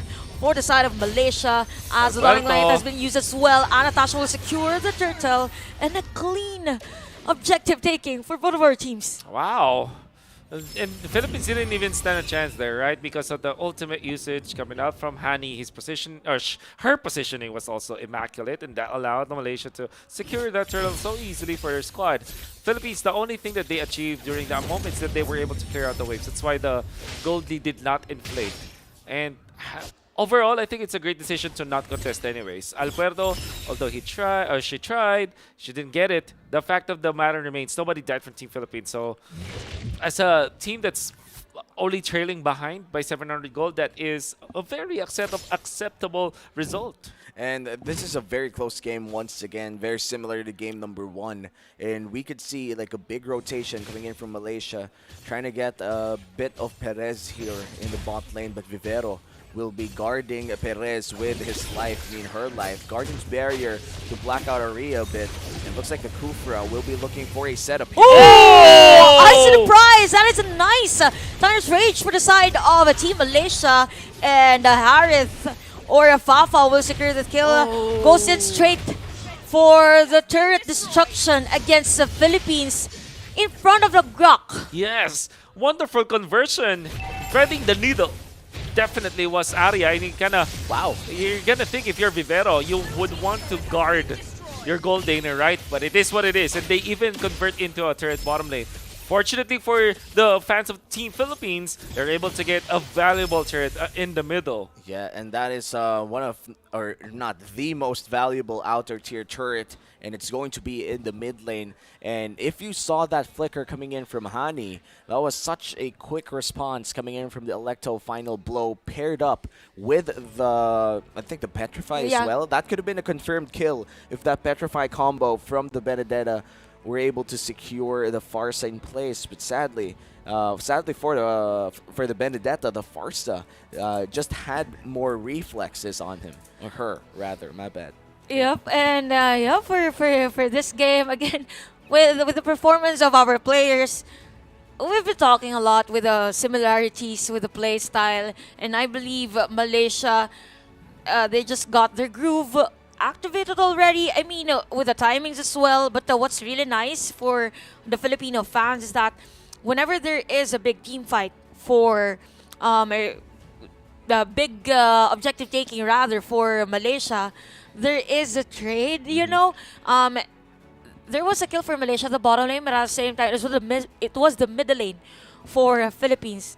I mean, I'm trying to gather my thoughts, but yeah, this is day 2. Yeah, day 2, and we're still waiting for like, I think, how long? We have like 30 minutes or 33 minutes before we actually reach day 2 in Cambodia. Again, this is live in Cambodia, so for everybody watching right now in the comfort of their homes, I hope you're still comfortable because we're still waiting for a few issues to be resolved here. And the Philippines, at least here in our studio, it's already day 2, right? Like it's 12:30 a.m. We're still waiting for the results of this semifinals matchup. And look at, I just want to admire our players and coaching staff just quite a bit here. Like both Malaysia and Philippines have spent countless hours preparing for this moment. Exactly. And they're still there. They're still waiting to prove themselves, carry their nation, and just try to win, you know? And power through. Super respectable. Indeed. Still smiling even. Still smiling regardless if I'm sure that they're tired already. I mean, we started really early today. Yeah. I mean, yesterday. They're probably even more tired than anybody. Than anyone here. Yeah.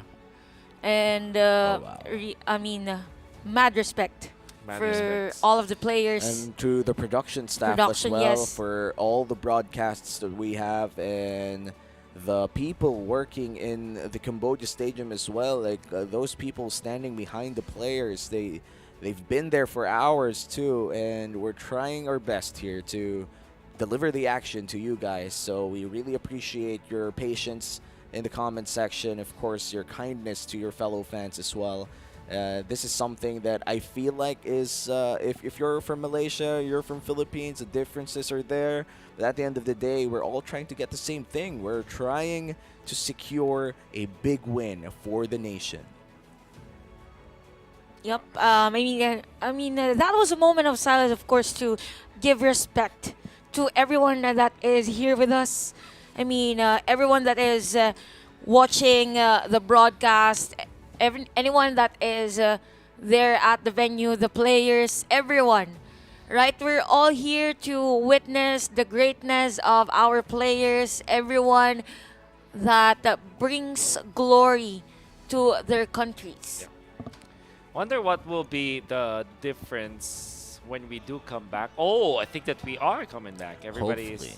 You know, this is... there it is! We are going back to the land of dawn.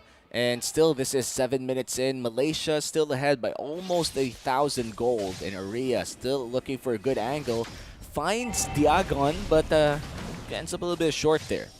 I mean, it's a bit difficult, though, for Malaysia to really target specifically Diagon at the top lane. But again, we could see right now the turtle objective being taken here by Al Puerto, and the players of Team Philippines wants to go for that hero lock for that kill.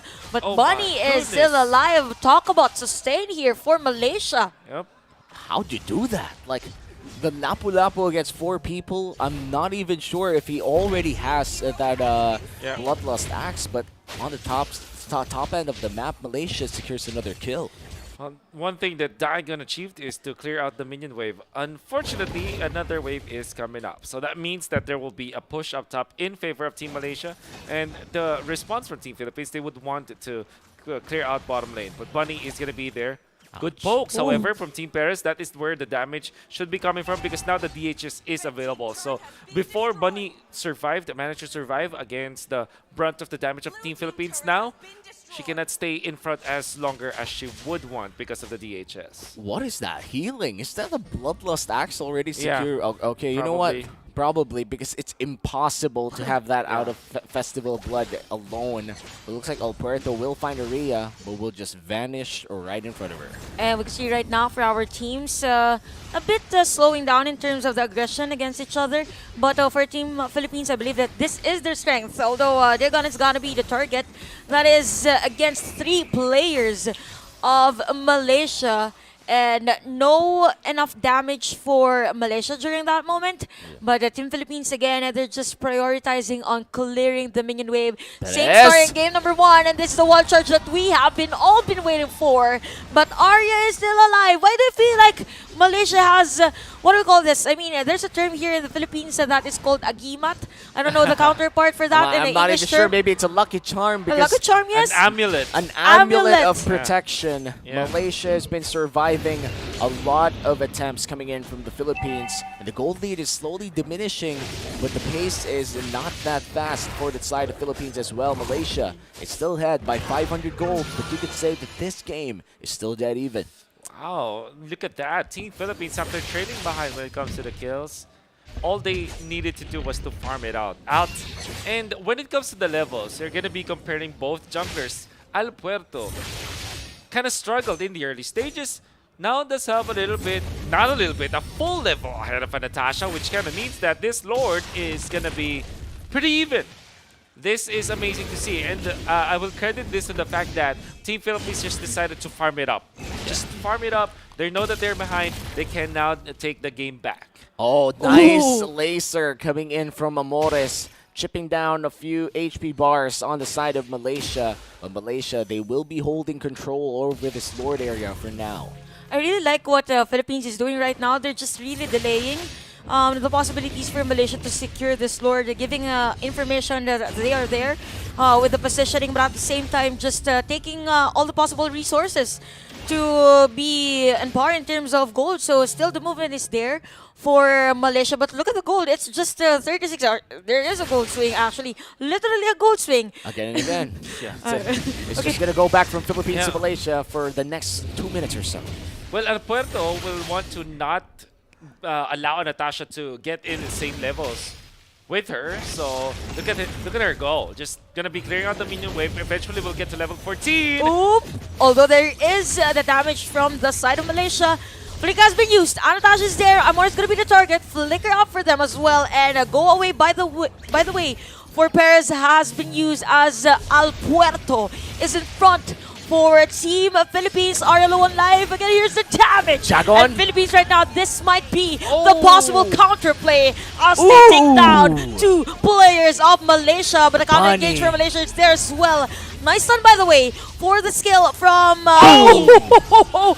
What was that? The dawning light to stop the threat from Malaysia. It's a 3-for-3 exchange, but the jungler is still alive for Malaysia. They could opt to go for the Lord, but looks like they're going to go for the safer route instead.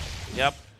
Even when you have a level advantage, even when you know that the Martis is available, she does not take out the Lord as quickly. By the way, big credits to both XP laners. Diagon landing the Tuma Petrify after the Electro Final Blow, allowing Team Philippines to get additional kills. Then you'll also see the room for Malaysia.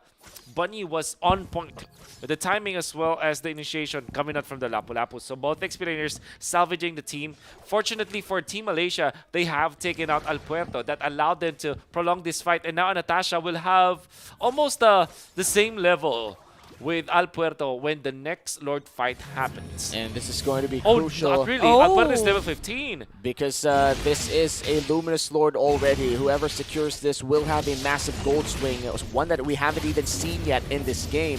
Biggest lead of the game still remains at, I think, 2.5k. And that's not a lot. It swung back right to 500 and now 200 on the side of Philippines. And right now we can see the players of Philippines trying to force that kill against Bunny! Natasha, but Bunny's gonna be the target. Here comes the side of Malaysia for the counter. Feather Airstrike has been used, and majority of the players of the Philippines will back away and go for that regeneration, as the Lord as well has been reset. Although Alfredo's just standing there and baiting the players of Malaysia to come here, don't be shy. Yep. I'm here. I'm here. Malaysia though gets a push, natural push onto the bottom lane. that will now be answered by Daigon just clearing out the minion wave up into the bottom lane. Bunny missing the jump onto Perez meant that there's a lot of damage. Fortunately for Bunny, she's already tanky enough to get out of the danger zone. And Team Philippines are also struggling from the damage output of Hani. Even though there's 0, 1, and 7 for the Farsa, you can never really take the damage of Hani for granted for sure. Yeah, and now another Dawning Light does land on Hani here. It's two junglers and a Lord looking at each other inside that Lord pit. Let's take the fight elsewhere. Looks like mid lane will be the battlefield here, but looks like Lancelot will be taking it elsewhere. A lot of things happening. Petrified from Daigon. Daigon might be the one that will force the die against Dawning Light! That is a Morris for you guys, the MVP of the first series, rather, for today. My goodness! Or But second. I would say Daigon though was the real MVP of that team fight, putting Hani very low. And look at that Perez! Yo! Perez in front of everyone. No way! Hitting the players of Malaysia's foul will be done on a game, but the Lord is not yet reset. Who's gonna get the For Lord? this round, who's gonna get the Lord? Retribution is the key, says the Philippines, as Al Puerto will secure that one, and 3 players down for the side of Malaysia. I think this should be a one-way push. They have the cavalry in there. Oh, Farsa is alive. But of course, you have to be careful. Amores does have the Holy Crystal now, and one stun will be enough to take out Hani for sure. Have to be careful about this, Malaysia.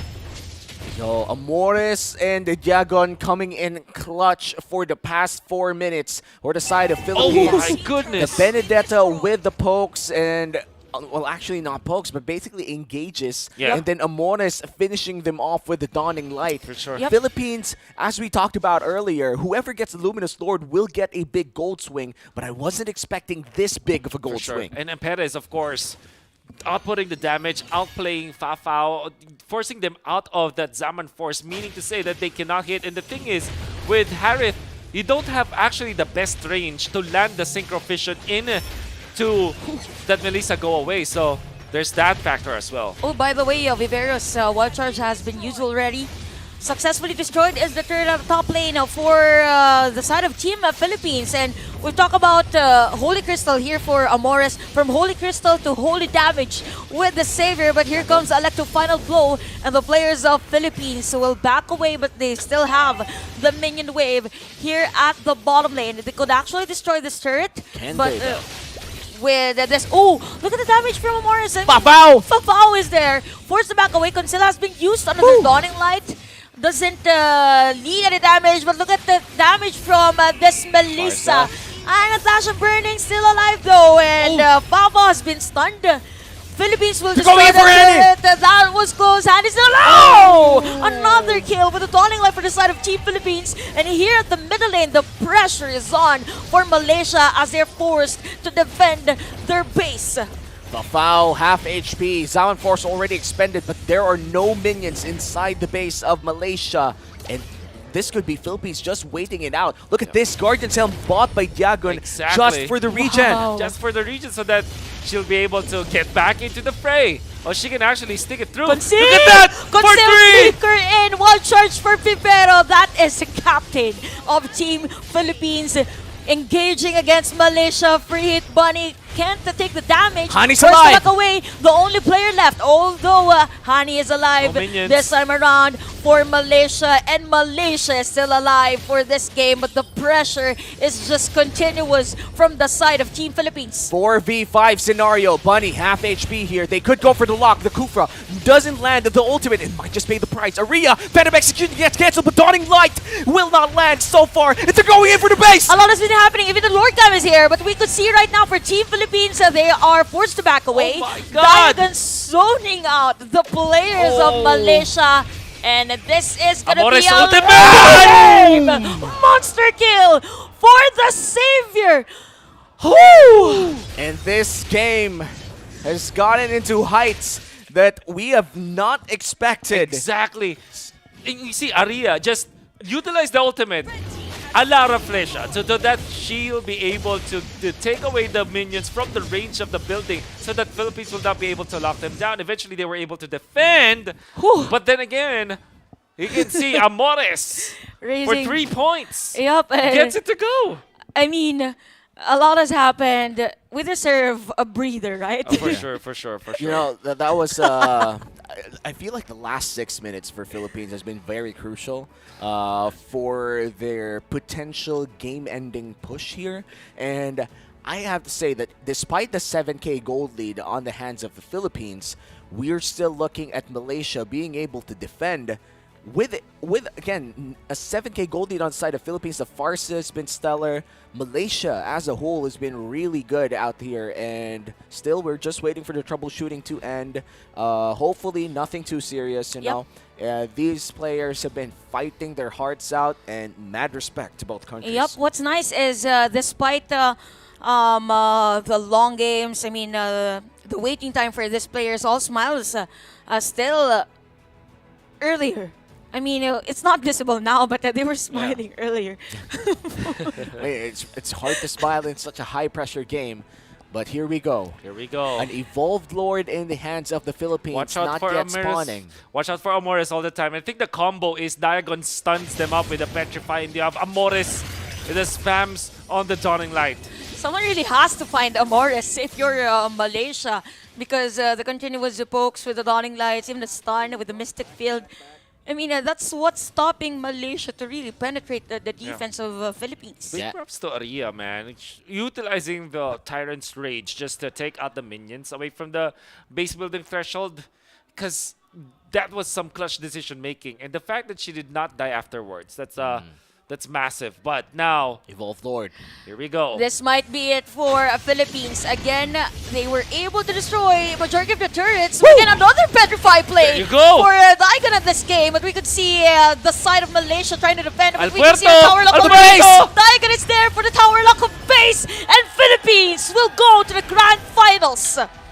Silver secured for Team Philippines, and the wait was well worth it. You can see the happiness inside the smiles of all the players and the fans.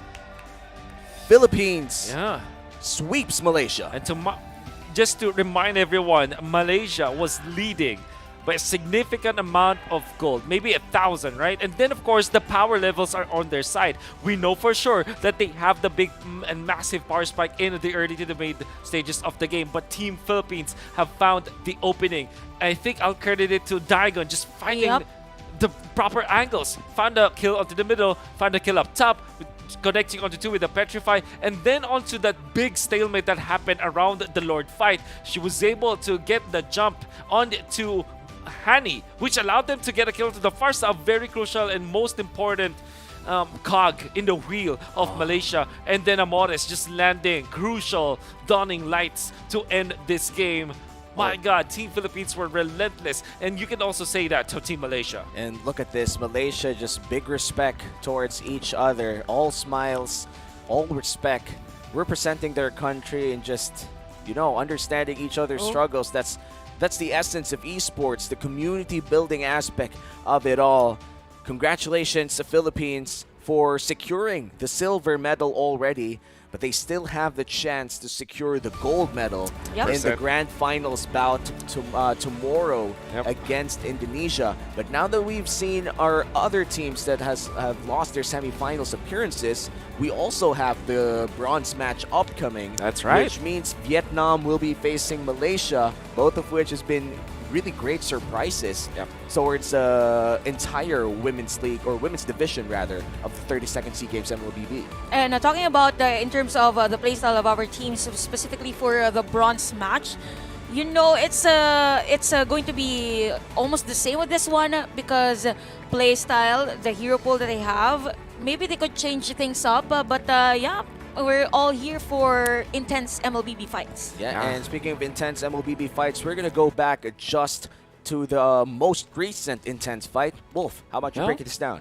All right, so don't ever look at the stats, right? Because it will not tell just the story of what happened. For example, even when Hani, the Farsa, 0-4-7, you can argue that she was actually a menace against Team Philippines. Even when it's a 0-4-7, she was a big threat to the composition of Team Philippines in the important neutral objective team fights. One thing that we know for sure is that Team Philippines just hang on. You can see the last item pickup coming out from the Benedetta, going in for the Hunter Strike to end this game, allowing Diagon to find a better opening and be a threat. Like we said, you just pop the ultimate, get the stun, and have it connect. You already have the follow-up from the global range of Morris's Dawning Light for the supplement, and that happened so many times in this game, allowing Team Philippines to have a lot of team fight to them. 82% kill participation for both Diagon and Amores whenever they go onto one specific hero for Team Malaysia, be it the Harith, be it the Farsa, even sometimes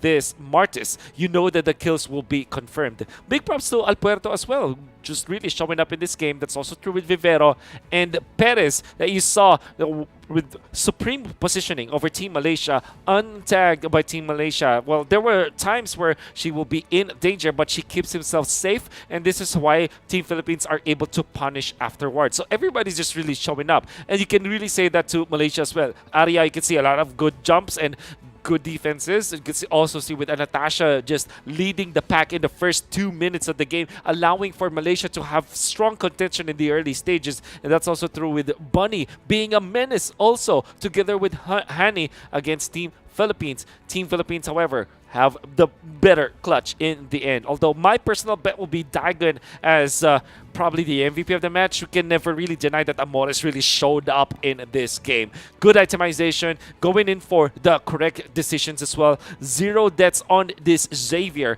eventually landing the most crucial and most important usages of the Dawning Light. Can really fairly remember how she was able to line up in the middle what could have been Farsa getting out of the zone and just getting out and maybe fighting once again. She was able to punish, just finding, calculating where the Farsa will be, making sure that she will be able to land the Dawning Light in the most prime target. 6-0-3. Once again, the KDA that allowed Team Philippines to secure a silver medal after a very, very long pause and a very crucial game. 2 games that we saw, Amores really just pushing the boundaries for the heroes that she is able to get. Alright, so very important as Natasha and the gang, they're able to get 2 kills. Super duper important for Team Malaysia. Now also the push up down bottom, Arya just threading the needle, taking out Perez afterwards, allowing for big snowballs. Entirety of Team Malaysia. But Team Philippines will be able to find an opening, and this is because of the fact that Perez and the gang are really threatening for kills. I think that the Bunny will be able to run away from this time because she was very tanky, and Perez didn't have the Demon Hunter sword anyways, so they will not have the damage afterwards. But you can see that this is now the time where Diagon will really shine. You can see Tuman, Petrify, connecting, allowing for 2 kills. Eventually, there will be a kill onto Alpuerto, but it will be a 3-for-3 trade-off for Amores and Perez. The eventual damage dealers of the squad will be able to get the farm. Now, look at that. Hani, no wings by wings, only the flicker. They both flicker out, but of course the Dawning Light was just on point coming out from Amores. Alpuerto and the gang able to get the turtle, but Amores also gets a Natasha in the end. You can see the defense. It was very, very magical. Look at Amores just almost point blank there, utilizing the Dawning Light under the base building of the side of Team Malaysia. But you're gonna have to hand it to Arya right now, able to utilize the ultimate just to fend off the attack. Eventually, however, look at that, Amores just lining them up once again with the Dawning Light. And now, Alpuerto and Diagon, they know that they have the damage. Hunter Strike available, of course, onto the Benedetta, and you saw that the Lancelot already deals the damage, and they took down the base. They advanced to the Grand Finals, a meeting against Indonesia tomorrow for a best-of-5 series that will define who will take home the gold medal in MLBB Women's Division. Tale as old as time. It's Indonesia versus Philippines in the Grand Finals, and tomorrow we will be witnessing as well Vietnam versus Malaysia, a battle for bronze, and whoever loses that matchup would sadly have to go home without getting anything. So our 2 semifinals matchup for today's schedule actually ended in a sweep. It did feel a bit long, but all of the games were worth it to watch and worth it for all the teams competing as well. Indonesia still securing a sweep, Philippines securing a sweep, but I have to say that the Indonesian squad did have a more dominating sweep against Vietnam if we compare it to how Philippines swept Malaysia here. It was a tightly contested game, but as you can see in your screens right now, the grand finals will be Philippines versus Indonesia, bronze medal match, Vietnam, Malaysia, top 4 teams locked in. I have to remind the viewers that both games were comebacks for Team Philippines. So Malaysia, even when they were swept, like just looking at the scoreline, this does not reflect how close the games were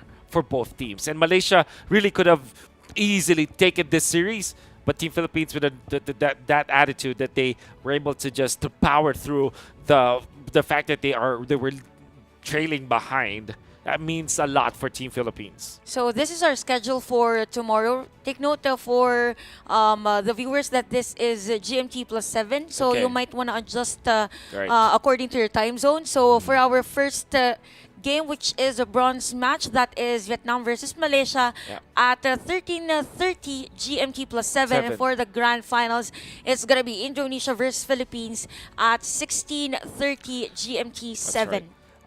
This is going to be such a big day tomorrow for all these countries present in the bronze match and the grand finals. And surely all the effort that they put in today is all worth it tomorrow. Whatever happens, happens. But everything, every ounce of practice that they've put in inside of their systems, inside of their flights or whatever, is all going to be worth it tomorrow. But for now, day 1 is about to conclude. I know we're already in day 2, but officially we're still in day 1. And for our games to end with day 2, I mean, mad respect again to everyone, production, us here. I mean, guys, tomorrow's gonna be a long day. I mean, today's gonna be a long day. We're not really sure what I'm saying right now, but everything was just fun, right? Yes, exactly. How do you even write that, right? That was a wonderful series between two very, I'd say this, wonderful teams, because they were really fighting for every single game. Yeah, and now so far, again, everything has been fun. So we're going to go into our host. Once again, we have been Romy. With me is Chanel and Wolf. Thank you for serving us today. ចូលរួមសួស្តីទៅដល់ប្រទេសកម្ពុជាក៏ដូចជាប្រទេសឡាវគឺគាត់អត់បានទៅវគ្គ Grand Final ទេចាអូខេអញ្ចឹងយើងក៏បានឃើញជាមួយនឹងប្រទេសទាំង4ដែលទៅកាន់វគ្គ Grand Final នៅថ្ងៃស្អែកដែលប្រទេសវៀតណាមត្រូវប៉ះជាមួយនឹងម៉ាឡេស៊ីចំណែកឯឥណ្ឌូនេស៊ីត្រូវប៉ះជាមួយនឹងហ្វីលីពីនផងដែរ វ៉ាវស្អែកហ្នឹងគឺជាពេលវេលាមួយដែលក្តោបក្តួលមែនតើព្រោះអីមិញហ្នឹងសូម្បីតែកំពុងតែតាមដានមើលហ្នឹងជក់ចិត្តដិតអារម្មណ៍មែនតើអូយមិនដឹងថាតើនឹងអ្នកណានឹងទទួលបានជ័យជំនះឥឡូវចុងក្រោយយើងរកឃើញហើយប្រទេសហ្វីលីពីនគឺខ្លាំងមែនតើប៉ុន្តែថ្ងៃស្អែកទៀតគឺកាន់តែខ្លាំងជាងនឹងទៅទៀតនិយាយតែស្ទើរប្រទេសខ្លាំងតែម្ដងដោយសារតែពួកគាត់គឺជាកីឡាករនីមែនប៉ុន្តែទឹកដៃស្នាដៃរបស់គាត់ភាពឆ្លាតវៃរបស់គាត់គឺមានពេញខ្លួនហ្មងចាសំខាន់ពួកគាត់មានរូបសម្រស់ស្អាតទៀតអូខេចឹងអ្នកនរគ្នាថ្ងៃនេះពួកយើងក៏មានការ live រៀងយូរហើយការប្រកួតរបស់យើងក៏វែងឆ្ងាយដែរចាហើយការប្រកួតរបស់យើងក្នុងថ្ងៃនេះក៏មានការយើងឈានមកដល់ទីចាមានខ្លះអញ្ចឹងណាចាបច្ចេកទេសតិចតួច